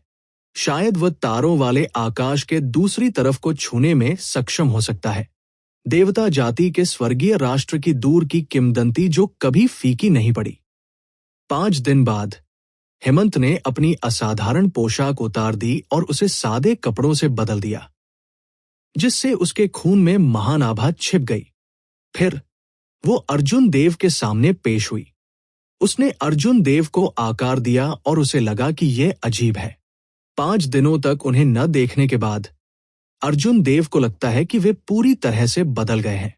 हालांकि उनकी खेती में स्पष्ट रूप से बहुत सुधार नहीं हुआ था। हेमंत ने कुछ सोचा और उसकी आंखों में एक अजीब सी रोशनी चमक उठी। उसने पूछा, अर्जुन देव, आपको नीलामी से प्राप्त असंख्य स्वर्ग दिव्य मुट्ठी की कितनी चालें मिली? अर्जुन देव मंद मंद मुस्कुराया।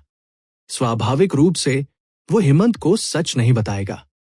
इस लड़की की उत्पत्ति रहस्यमय थी और वो बहुत मजबूत थी। वो उसका पता नहीं लगा सका। इसके अलावा वो बहुत चालाक थी। वो उतनी सरल नहीं थी जितनी वो सतह पर देखती थी। इस लड़की के साथ यात्रा करते समय उसे और अधिक सावधान रहने की आवश्यकता थी।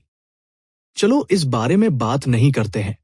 जब से आप मेरी तलाश में आए थे, इसलिए आपको निकल जाना चाहिए, है ना? हेमंत काफी चतुर थे।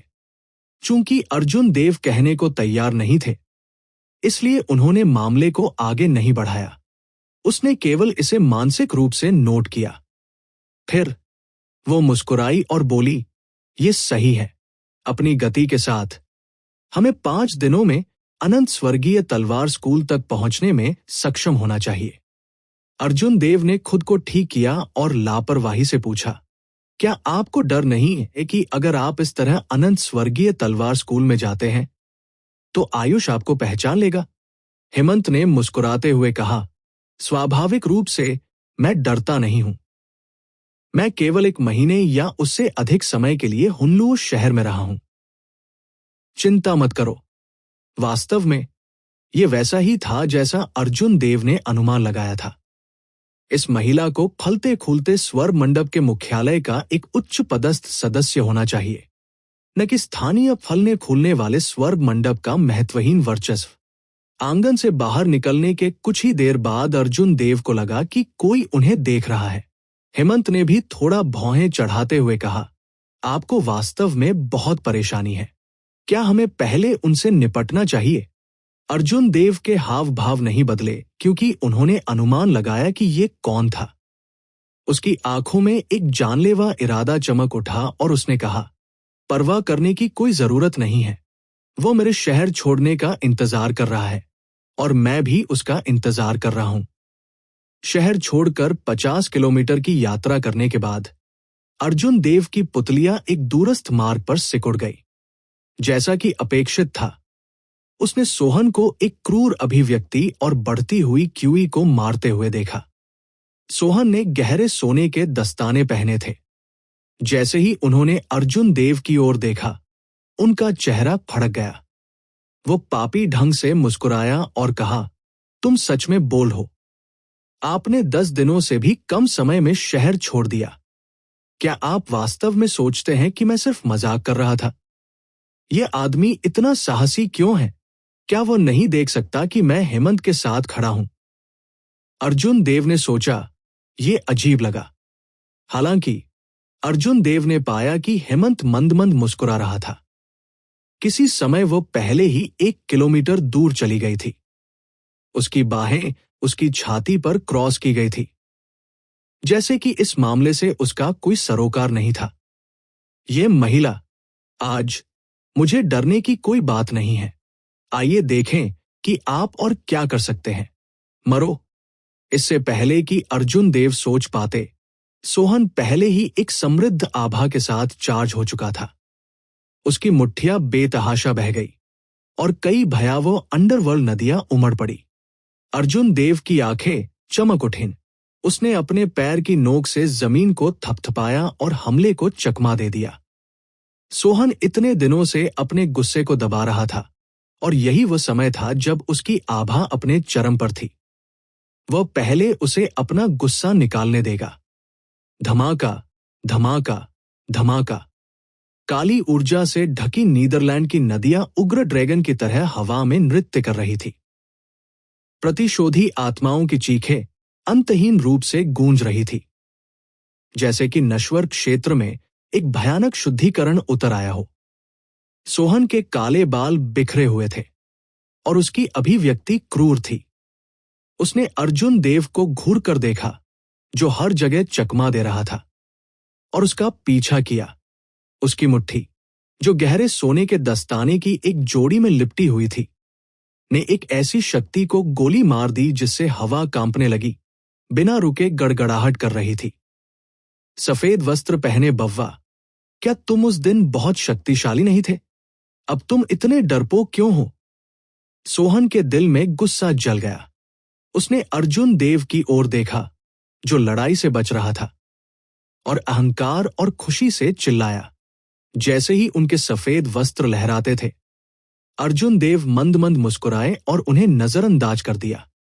उसने अपने बाएं हाथ में म्यान किए हुए लूनर शैडो कृपाण को पकड़ रखा और मुट्ठी की हवा को बिखेरते हुए लापरवाही से उसे घुमाया। जैसे ही नीदरलैंड नदी ने आकाश को भर दिया, अर्जुन देव ब्लू ड्रैगन छवि पर सवार हो गए, हवा की तरह आगे पीछे हो रहे थे। सोहन के जंगली हमलों के तहत जमीन पर बड़े बड़े गड्ढे दिखाई दिए। गंदगी हर जगह उड़ गई, हवा को धूल से भर दिया और सूरज को घक दिया। अगर तुम में हिम्मत है तो भागो मत। ब्लू ड्रैगन क्लाउड सोअरिंग आर्ट पर भरोसा करते हुए अर्जुन देव ने ऊपर और नीचे उड़ान भरी। सोहन ने अपनी पूरी कोशिश की, सभी प्रकार के भयानक हमलों को भेजा। हालांकि वे हमेशा अर्जुन देव के कंधों को पार करते थे। सबसे पहले सोहन की प्रसन्न चीख क्रोध और असंतोष की गर्जना में बदल गई। अर्जुन देव का दिल ठंडा पड़ गया। उसने पहले ही इस व्यक्ति को रहने के लिए अपना मन बना लिया था। भविष्य की कोई भी समस्या नहीं छोड़ी। स्वाभाविक रूप से वह दूसरे पक्ष के मौखिक हमलों की परवाह नहीं करेगा। यही सही मौका है। एक और 100 चालों के बाद सोहन की आभा समाप्त हो गई। अर्जुन देव ने अपनी आंखें सिकोड़ ली और अपना दाहिना हाथ कृपाण की मूठ पर रख दिया। वो आभा जिसे वो लंबे समय से दबा रहा था, वो फूट पड़ी। रसातल में छिपा हुआ ड्रैगन, आकाश में उड़ता ड्रैगन। यदि मैं कोई कदम नहीं उठाता हूं तो मैं आपको अपनी इच्छानुसार चिल्लाने दूंगा। हालांकि अगर मैं एक कदम उठाता हूं तो ये निश्चित रूप से पृथ्वी को चकनाचूर करने वाला अतुलनीय रूप से तेज होगा। अर्जुन देव ने अपने दाहिने पैर से हवा में ठोकर मारी और उफनती काली नीदरलैंड नदी तुरंत बिखर गई, जो नीचे गिरने वाली काली बारिश में बदल गई। इससे पहले कि सोहन प्रतिक्रिया दे पाता, अर्जुन देव एक सच्चे ड्रैगन में बदल गया और हवा में उड़ गया। फिर उसने बिजली की गति से लूनर शैडो कृपाण को खींचा।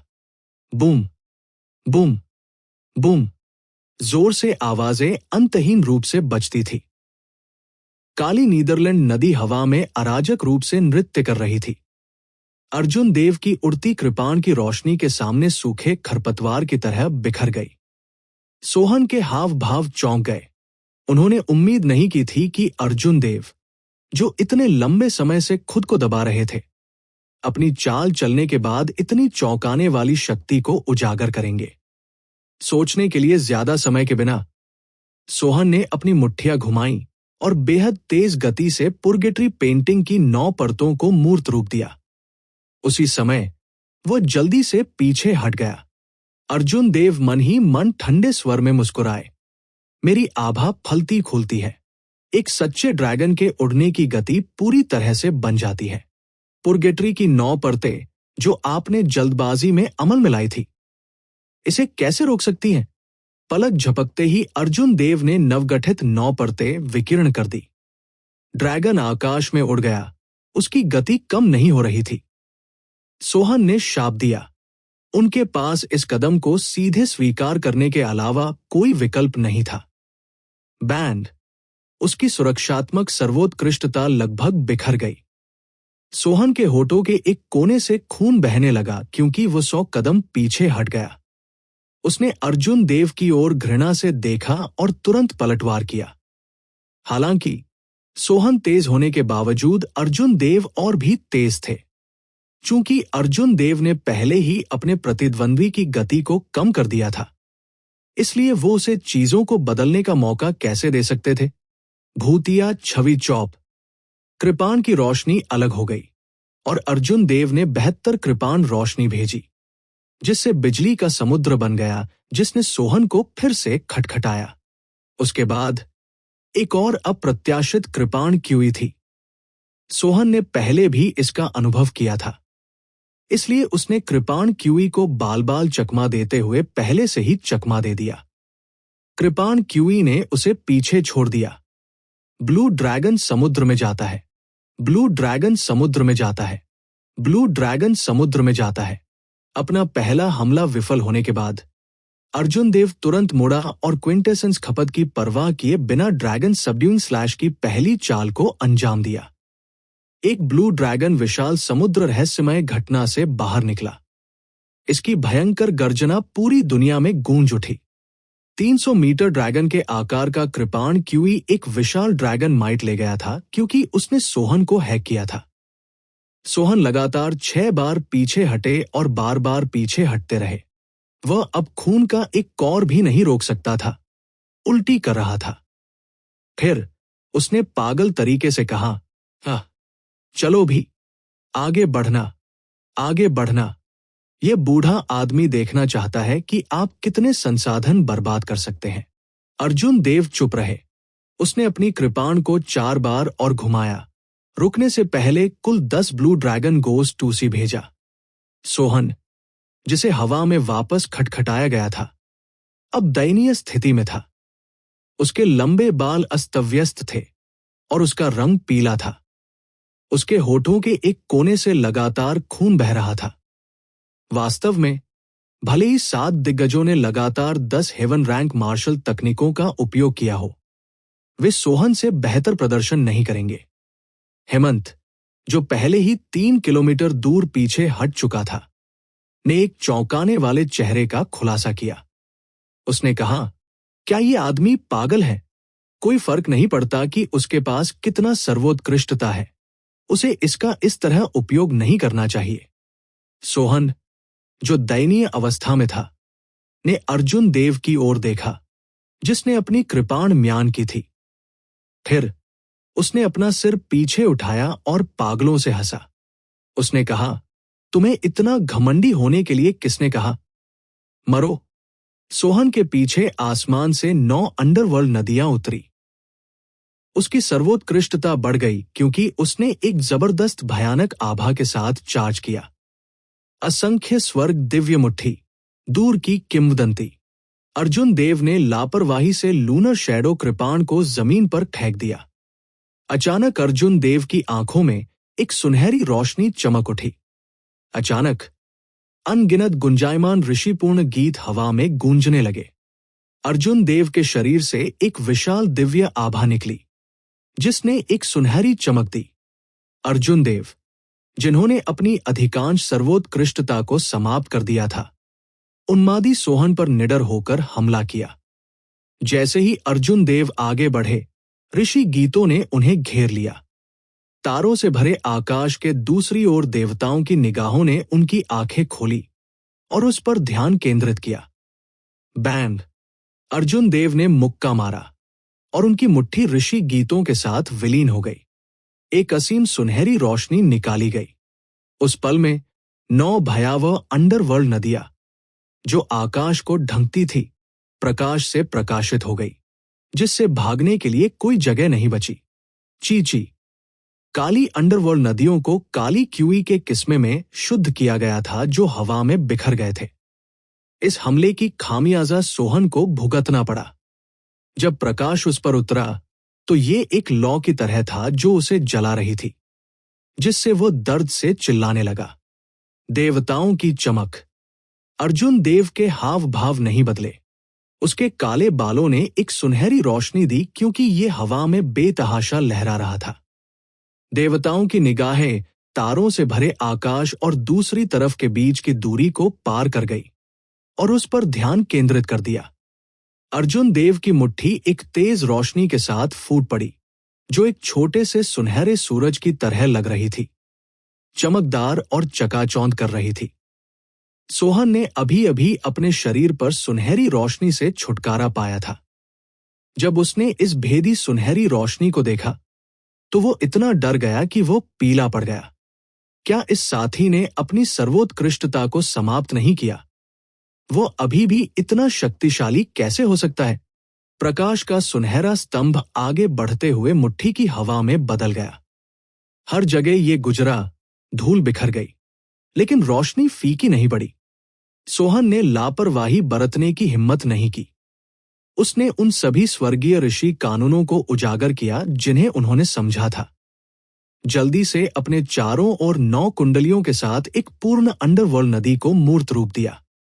इस समय सोहन ने blood shadow underworld river fist की ताकत को उसकी सीमा तक पहुंचाया। जब यह प्रकाश के धधकते खंभे से टकराया तो इसने एक भयानक आवाज दी। हवा में शॉक वेव्स निकली। 3 किलोमीटर दूर रहने वाले हेमंत ने अपने हाव भाव थोड़े बदल दिए। वह जल्दी से पीछे हट गई और सुनहरी सदमे की लहरें उसके चेहरे से गुजर गई। अगर वह बाद में पीछे हट जाती तो वह सदमे की लहरों में फंस जाती। जब उसने अपने चेहरे पर गर्म हवा महसूस की तो उसकी अभिव्यक्ति बेहद गंभीर हो गई। केवल 5 दिनों में उन्होंने असंख्य स्वर्ग दिव्य मुट्ठी की 2 चालें सीखी। ये व्यक्ति वास्तव में अथा है। हालांकि हेमंत को और भी ज्यादा झटका इस बात से लगा कि जब सोहन का सामना अर्जुन देव से हुआ, जिन्होंने देवताओं के प्रकाश को अंजाम दिया, तो उन्हें जाने का मन हुआ। कई बार आमने सामने की झड़प के बाद सोहन गंभीर रूप से घायल हो गया। मूल रूप से उन्होंने सोचा था कि अर्जुन देव के अपनी सर्वोत्कृष्टता समाप्त होने के बाद वो उनके साथ जो चाहे कर सकते हैं।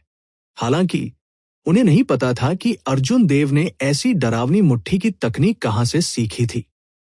जैसे ही अर्जुन देव ने सोहन को दयनीय अवस्था में भागते हुए देखा, उसके होंठ सिकुड़ गए।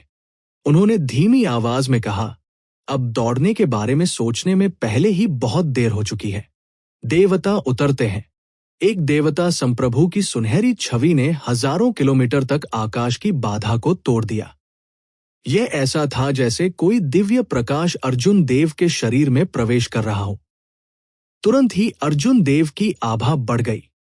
उसने एक उज्ज्वल प्रकाश दिया और दुनिया में सब कुछ आराधना में खुद को दंडवत करने लगा।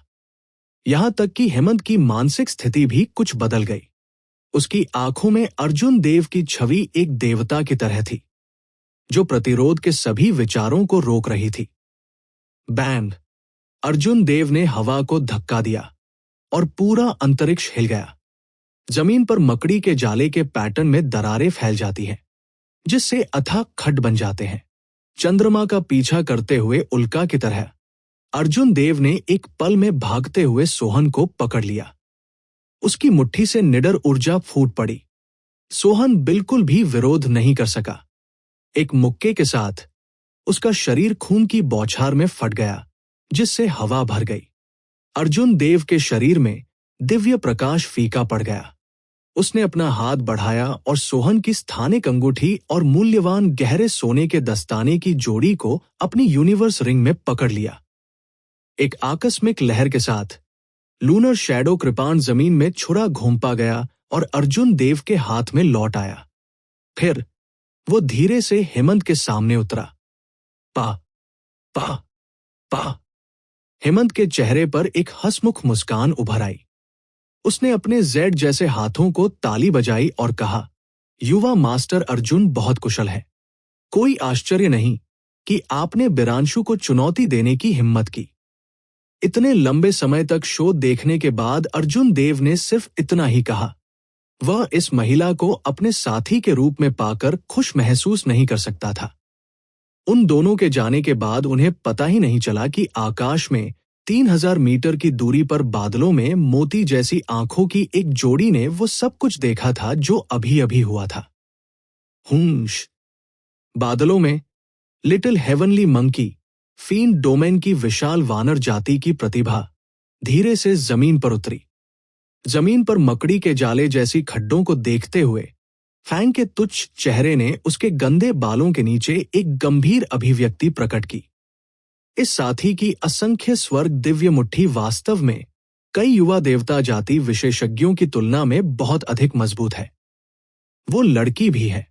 अगर मैं गलत नहीं हूं तो उसे एक छिपे हुए संप्रभु कबीले की वंशज होना चाहिए। फैंग ने अपना सिर उठाया और दोनों को जाते हुए देखा। उसके होंठ थोड़े मुड़े हुए थे क्योंकि उसने कहा, हालांकि ये भी अच्छा है। 6 महान संप्रदायों के कूड़ेदान से great rock spreading wings painting के टुकड़े को छीनना बहुत उबाऊ है। हालांकि उन्हें अपने पहले चाचा से किए गए अपने वादे को स्थगित करना होगा। फैंग ने जमीन से धक्का दिया और तुरंत 1 किलोमीटर आगे बढ़ गया। कोई हवा या लहरें नहीं थी, कोई आवाज नहीं थी क्योंकि वह जहां था वहां से गायब हो गया। 5 दिन बाद अर्जुन देव और हेमंत अनंत स्वर्गीय तलवार स्कूल के तल पर स्थित द्वार पर पहुंचे। ये एक सतत पर्वत श्रृंखला थी जो बादलों में उभरी हुई थी। आध्यात्मिक धुंध पूरे पर्वत श्रृंखला में फैल गई, जिससे एक ताजा गंध आ रही थी।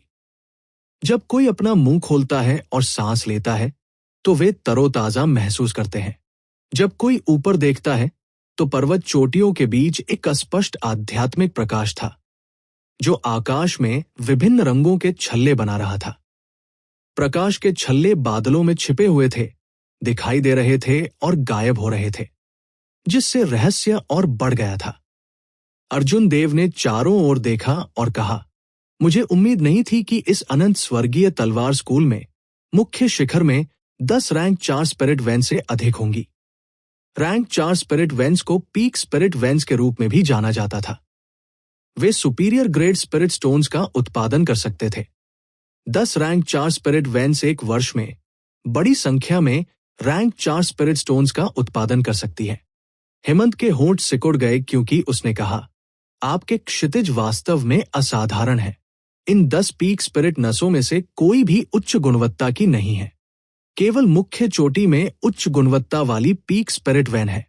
इतने विशाल रैंक 8 संप्रदाय में पवित्र आत्मा की नस भी नहीं है। अनंत स्वर्गीय तलवार स्कूल केवल ऐसा ही है। पहाड़ की तलहटी में एक विशाल ड्रिल ग्राउंड था। 1000 से अधिक अनंत स्वर्गीय तलवार स्कूल के आंतरिक संप्रदाय के शिष्य लाइट फ्लिंग शैडो स्वॉर्ड तकनीक का अभ्यास कर रहे थे।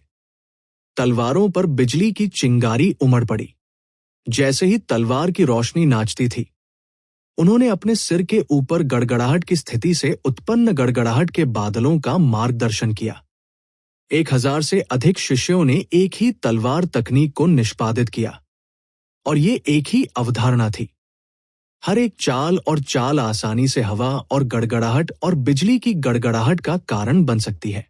ये दृश्य बेहद भव्य लग रहा था, जिससे उत्पीड़न की एक मजबूत भावना पैदा हो रही थी।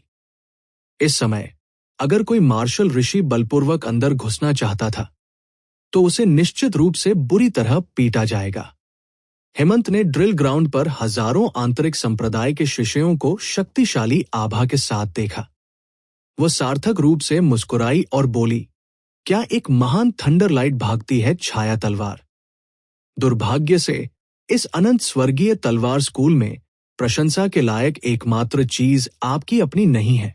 जैसे ही अर्जुन देव ने इस लड़की को देखा, उसकी आंखों में एक अजीब सी रोशनी चमक उठी। ऐसा लग रहा था कि हेमंत का बैकग्राउंड बहुत अच्छा है। अप्रत्याशित रूप से वह जानती थी कि थंडर किंग ने इस thunder light fling shadow sword को बनाया है। अभिमा, जो अमर आत्मा की अंगूठी में थी, ने ड्रिल ग्राउंड पर शाश्वत स्वर्गीय तलवार ऋषि की विशाल मूर्ति को देखा। वह दंग रह गई। उसने उम्मीद नहीं की थी कि अनंत स्वर्गीय तलवार ऋषि ये व्यक्ति होगा। छोटे अभिमा, क्या आप पहचानते हैं कि वह शाश्वत स्वर्गीय तलवार ऋषि कौन है? अभिमा की आवाज कुछ ठंडी हो गई क्योंकि उसने उत्तर दिया, ये व्यक्ति थंडर किंग के साथ कुनलुन क्षेत्र में आया था। वृक्षदेव ने उनकी अच्छी देखभाल की और उनके साथ गहरी दोस्ती की। वो उन सभी मार्शल तकनीकों का दावा कैसे कर सकता है जो थंडर किंग ने अपने लिए बनाई थी? आयुष यहां है। आप जानते हैं कि बाद में क्या कहना है ना? हेमंत ने अचानक कहा। अर्जुन देव ने पहाड़ के द्वार के बाहर खड़े होकर अंदर देखा। आयुष ने ड्रिल ग्राउंड के माध्यम से लोगों के एक समूह का नेतृत्व किया, जो भव्य तरीके से उन दोनों की ओर बढ़ रहा था। आयुष ने बहुत पहले ही व्यवस्था कर ली होगी। पहाड़ की तलहटी में अर्जुन देव की रखवाली के लिए लोगों को भेजा होगा। इसलिए इससे पहले कि वे दोनों पहाड़ के द्वार में प्रवेश करें, आयुष बाहर आ गया। पहाड़ के द्वार से निकलने के बाद आयुष लोगों के समूह को अर्जुन देव के पास ले गया। उनके सुंदर चेहरे ने कोई अभिव्यक्ति प्रकट नहीं की क्योंकि उन्होंने लापरवाही से कहा, आप यहां हैं। जैसे ही आयुष ने बात की, उसने एक अलग रवैया अपनाया। ऐसा लग रहा था मानो वो अर्जुन देव को आने देकर उसका खूब चेहरा दे रहा हो। अर्जुन देव को इस बात की कोई परवाह नहीं थी। उसने लापरवाही से सिर हिलाया और बिना किसी को देखे बूढ़े आदमी के पीछे 5 बूढ़े लोगों को आकार दिया। सभी 5 बूढ़ों की आभा गहरी थी। वे अर्धऋषि थे। इसके अलावा वे आधे ऋषि थे जो स्वर्गीय ऋषि कानूनों को समझते थे, जो सोहन से केवल थोड़े कमजोर थे। वो कौन है? मुझे नहीं लगता कि मैंने आपसे किसी और को लाने के लिए कहा था। जब आयुष ने हेमंत को अर्जुन देव के पीछे देखा तो उसके हाव भाव बदल गए और वो बेहद अप्रसन्न स्वर में बोला।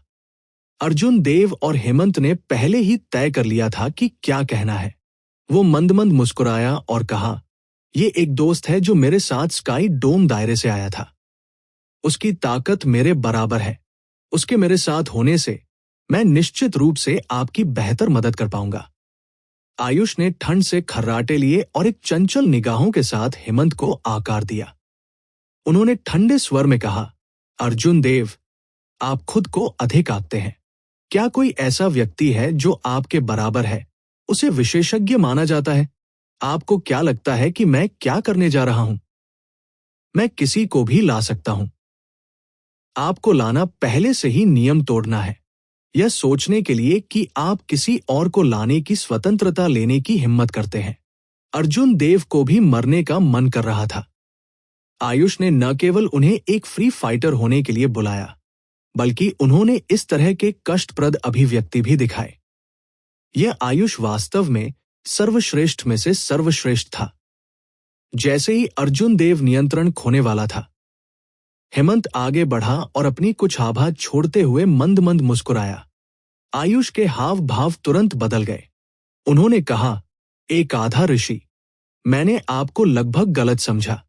यदि आप मुझसे हथेली के प्रहार को रोक सकते हैं तो मैं आपको साथ ला सकता हूं। आयुष के बोलने के बाद उसने अपनी दाहिनी हथेली को फैलाया। बिजली उसकी हथेली के चारों ओर उछल गई। गड़गड़ाहट की ताकत को ले रही थी क्योंकि उसने उसे हेमंत की ओर भेजा। आयुष ने बिना किसी चेतावनी के एक चिंगारी को उड़ने में लगने वाले समय में हमला किया। हालांकि हेमंत बिल्कुल भी घबराए नहीं। उसने शांति से हथेली पर प्रहार किया। बैंग! दोनों हथेलियां आपस में टकरा गई और एक तेज हवा तुरंत बाहर निकली, जिससे आसपास के लोगों के कपड़े फड़फड़े लगे। उस पल में जमीन पर धूल भी उठ गई। धूल के बीच आयुष लड़खड़ा गया और पीछे हट गया। वो लगभग अपना संतुलन खो बैठा और नीचे गिर गया। महत्वपूर्ण क्षण में अर्जुन देव ने आयुष के चारों ओर एक शिवालय की छवि को देखा। फिर आयुष ने अपना हाथ वापस ले लिया और उसे अपने डेंटियन को वापस कर दिया। जैसे ही शिवालय प्रकट हुआ, आयुष ने तुरंत अपने पीछे हटने को स्थिर कर दिया। जब धूल जम गई तो वह शांत और अनियंत्रित दिखाई दिया। बहुत ही सुंदर ढंग से पीछे हट गया। आयुष की आंखों में सदमा चमक उठा। उसने अपना हाथ लहराया और कहा, बुरा नहीं है। आप एक हथेली के प्रहार को रोक सकते हैं, जिसे मैंने अपनी पूरी ताकत के साथ अपनी ताकत का 50% उपयोग किया है। आप मेरे साथ आने के योग्य हैं। लिंगटियन, इस महिला की उत्पत्ति अज्ञात है। क्या हमें पुनर्विचार करना चाहिए? आयुष के पीछे एक बूढ़े आदमी ने संदिग्ध निगाहों से आवाज का प्रक्षेपण भेजा। है, ये ठीक है। एक पूर्ण शक्ति हड़ताल केवल इतना ही है। मैंने पहले ही ऋषि ग्रेड शिवालय को परिष्कृत कर दिया है। मेरे लिए इन दोनों को कुचलना आसान होगा। आयुष बेहद कॉन्फिडेंट नजर आ रहे थे। वो एक वॉइस प्रोजेक्शन भेजता रहा, इस बात के खत्म होने के बाद अर्जुन देव को मार डालो और इस महिला को जिंदा छोड़ दो। वो अभी भी कुछ काम की है। 5 बूढ़ों ने इसके बारे में सोचा और महसूस किया कि ये कोई बड़ी समस्या नहीं है। आयुष के बिना भी अगर ये 5 एक साथ काम करते तो ये दोनों कोई परेशानी नहीं पैदा कर पाते। अर्जुन देव ने चुपके से पूछा, हेमंत, तुमने पहले अपनी कितनी ताकत का इस्तेमाल किया था? हेमंत चतुराई से मुस्कुराया और आवाज के प्रक्षेपण के साथ जवाब दिया, लगभग 30 से 40%। अर्जुन देव सोच रहे थे कि अगर आयुष हेमंत की बातें सुनेंगे तो क्या सोचेंगे। फुल पावर स्ट्राइक जिसे उसने सोचा था वो हेमंत की ताकत का केवल 30 से 40% था। उसी समय हुनलुओ प्रांत के 6 रैंक 8 संप्रदायों के पहाड़ों की तलहटी में भी ऐसा ही दृश्य सामने आया। विभिन्न संप्रदायों के शीर्ष सच्चे उत्तराधिकारियों ने कई अर्धऋषि बुजुर्गों को उच्च आत्माओं में पहाड़ों से नीचे ले जाया। हुनलुओ शहर में फलते फूलते स्वर्ग मंडप के पास एक सराय में रेयांश, बाई और अन्य लोग उसी मामले पर चर्चा करने के लिए एकत्र हुए। अर्जुन देव ने उन 4 लोगों के अलावा जो उस समय देखे थे, उनके अलावा एक अधेड़ उम्र का व्यक्ति भी था, जिसकी गहरी साधना और गंभीर और कठोर अभिव्यक्ति थी। रेयांश ने इस व्यक्ति से सम्मानपूर्वक कहा, दूसरे अंकल, स्वर्गीय रॉक रेस के लोगों को पहले ही अपना कदम उठाना चाहिए था, है ना? अधेड़ उम्र के आदमी ने सिर हिलाया और कहा, हाँ, इस बार स्टार ग्रेव पैलेस खोलने के लिए हेवनली रॉक रेस ने बहुत प्रयास किया। दौड़ के शेष सभी विशेषज्ञ जुटाए गए हैं। प्रशांत ने उदास होकर कहा, प्राचीन युग से फीन डोमेन के इतिहास में स्वर्गीय रॉक किंग शीर्ष 10 संप्रभु राक्षस सम्राटों में से एक है। उनकी कब्र का महल निश्चित रूप से खतरे से भर जाएगा। अगर हम सावधान नहीं रहेंगे तो हम गिर जाएंगे। अधेड़ उम्र के व्यक्ति ने कहा, कब्र का महल अपने आप में खतरनाक नहीं है। खबर सुनने के बाद जो किसान आएंगे वे सबसे बड़ी समस्या है। हालांकि great rock spreading wings painting और अन्य खजानों के लिए जो कब्र महल में हो सकते हैं, ये जोखिम इसके लायक है। समूह ने थोड़ी देर चर्चा करने के बाद वे सभी अपने अपने रास्ते चले गए और अपनी अंतिम तैयारी की। कमरे में केवल अधेड़ उम्र का आदमी और रेयांश ही रह गए। अधेड़ उम्र के आदमी ने रेयांश की ओर देखा और मुस्कुराया। अप्रत्याशित रूप से आप इस बार बाई को बाहर निकालने में कामयाब रहे। मैंने सुना है कि फॉक्स किंग ने बाई को पसंद किया है और उसे अपनी बेटी के रूप में अपनाने का इरादा रखता है। यदि आप इस लड़की को प्राप्त करने का प्रबंधन करते हैं तो ये फॉक्स किंग के साथ संबंध स्थापित करने के बराबर होगा। आपका भविष्य असीम होगा। स्पिरिट फॉक्स रेस में हमारे राव कबीले की स्थिति और भी अधिक स्थिर होगी। रेयांश मुस्कुराया बहुत खुश महसूस कर रहा था। वो सिर्फ एक छोटी लड़की है, मेरे लिए उसे पकड़ना आसान होगा। उसने तलवार के दिल को समझा और यहां तक कि एक रहस्यमय साधना तकनीक भी विकसित की। उसकी उपस्थिति और आभा युवा वांगफी से भी बेहतर है। अगर मैं उसे प्राप्त कर सकता हूं तो न केवल फॉक्स किंग मुझे एक नई रोशनी में देखेगा, बल्कि अनगिनत लाभ भी होंगे। मेरे लिए भविष्य का फॉक्स किंग बनना भी संभव हो सकता है।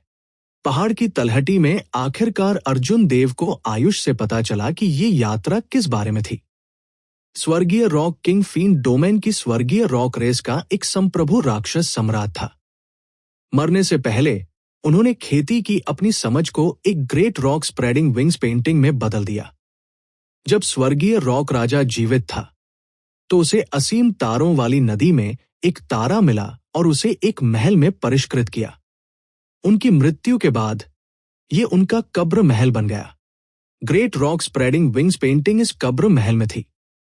हालांकि जब great rock spreading wings painting का गठन किया गया तो हेवनली रॉक रेस के विशेषज्ञों ने वास्तव में पेंटिंग पर एक दूसरे को मारना शुरू कर दिया।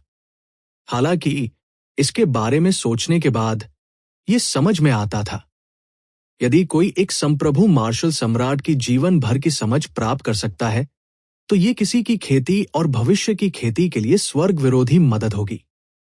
लड़ाई के दौरान great rock spreading wings painting को कई टुकड़ों में तोड़ दिया गया था।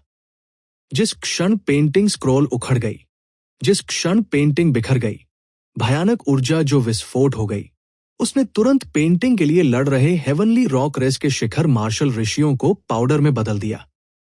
उस समय स्टार ग्रेव पैलेस पूरी तरह से बंद हो गया। स्वर्गीय रॉक किंग की योजना के अनुसार मार्शल ऋषि से ऊपर कोई भी प्रवेश नहीं कर सकता था। स्वर्गीय रॉक किंग ने आकाश की बाधा को तोड़ दिया और असीम तारों वाले स्वर्ग की गहराई में उड़ गया। स्वर्गीय रॉक किंग की मृत्यु के कारण मजबूत स्वर्गीय रॉक रेस की ताकत काफी कम हो गई थी। इसके अलावा पेंटिंग की लड़ाई में दौड़ के सभी चरम साधक मारे गए थे। स्वर्गीय रॉक राजा ने स्वर्गीय रॉक रेस के लिए जो स्वर्ण युग बनाया था वो हमेशा के लिए चला गया था। स्वर्गीय रॉक रेस की ताकत में तेजी से गिरावट आई। कुछ हजार वर्षों के बाद स्वर्गीय रॉक रेस फीन डोमेन की 100 रेसों में सबसे कमजोर बन गई। हर 100 साल में star grave palace heavenly rock race से ऊपर से गुजरता था। स्वर्गीय रॉक रेस ने स्टार ग्रेव पैलेस को बुलाने से कभी हार नहीं मानी थी, ये प्रार्थना करते हुए कि वह स्वर्गीय रॉक रेस को उसके पूर्व गौरव पर वापस बुला सके।